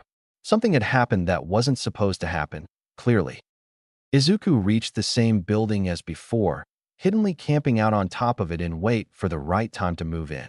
As he waited, he continued to ponder the last loop. It wasn't in any way as he had expected, and even though Eri was locked in a room further down the tunnels, precognition caught an interference, which it shouldn't have unless. No, it couldn't be right. The chances of two other time manipulators being found today were so slim that Izuku wanted to just toss the idea out the window. But the evidence was there, and Izuku really didn't like it one bit. That guy, who Izuku remembered Overhaul called chronostasis in one of the loops, was also a time manipulator. It was just the first suggestion, but given what Izuku had experienced, it wasn't far-fetched to say that this one had the focused ability to slow time. Izuku sighed, then groaned. This was all becoming a bigger mess as it went, and he didn't like it. Izuku quickly determined that he would have to make sure he takes chronostasis out, either making sure he's killed or arrested or something. As Izuku already reasoned, the ability to manipulate time was incredibly powerful and dangerous, and someone like this using it for deeds like this was something that couldn't be so easily passed by. Izuku shook his head and refocused on the mission at hand. He had a promise to keep and a girl to save. After all, this would be time, the loop he would save her in. It wasn't the loop he would save her in. He followed the same route as the last time, but unfortunately for him, he messed up his timing, leaving too early, and found himself promptly cornered by a plethora of outside guards. They didn't hesitate to shoot him dead. That's what began a seemingly endless cycle of loops, each ending with Izuku's death. This was a challenge that he had never had the displeasure of facing before, and it was something he couldn't conquer so easily. Sometimes he'd get back to the underground section, but after that he wouldn't get far.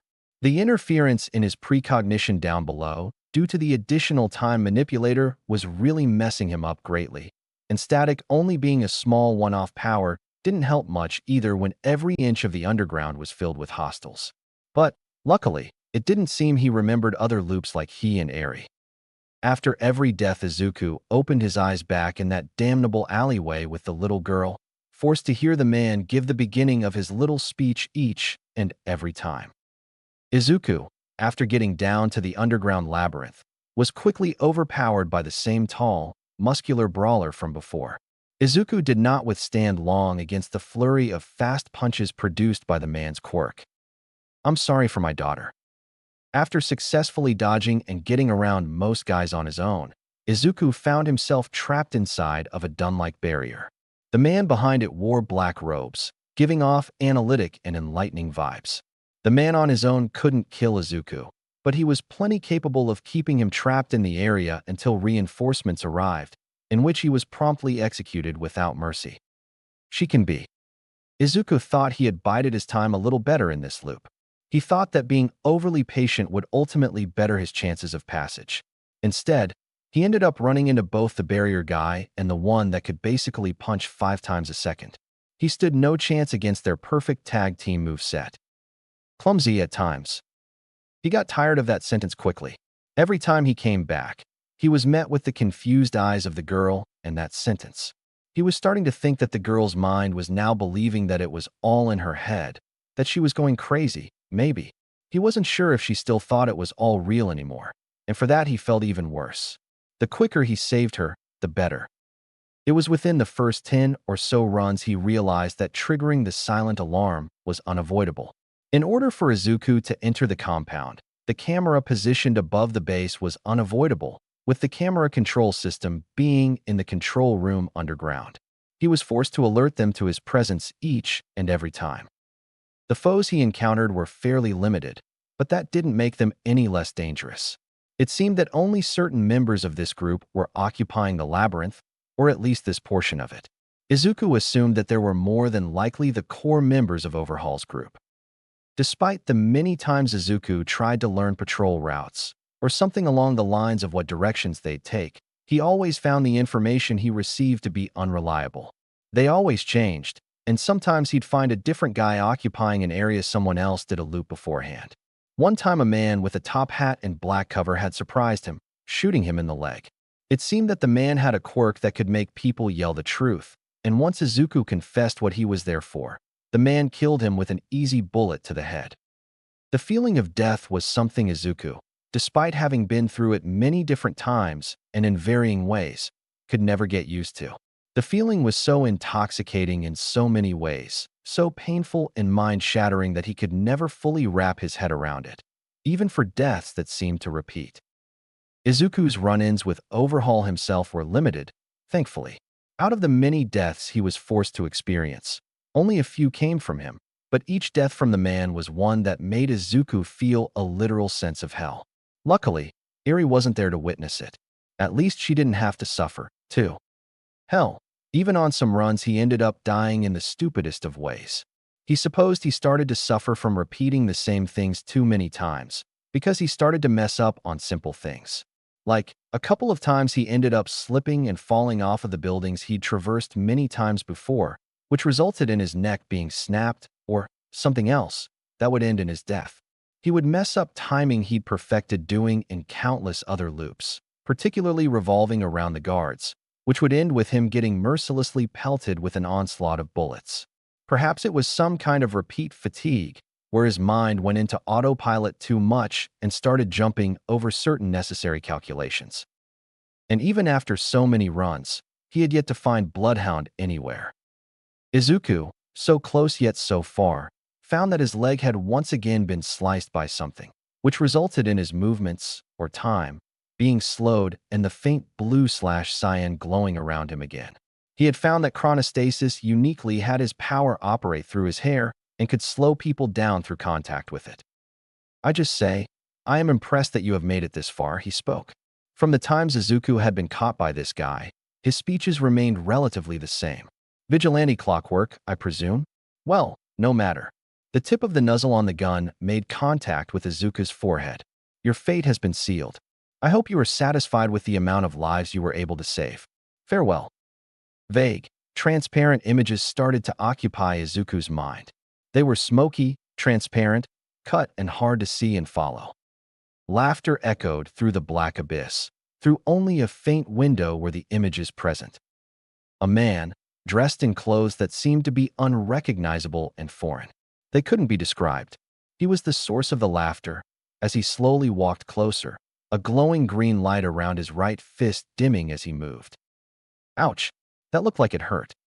As he let out a series of additional, smaller chuckles, Izuku could be seen lying on his back in a pile of debris of some kind.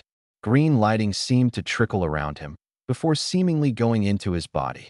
He started to try and stand, but struggled to do so, his teeth gritting as he worked his way to his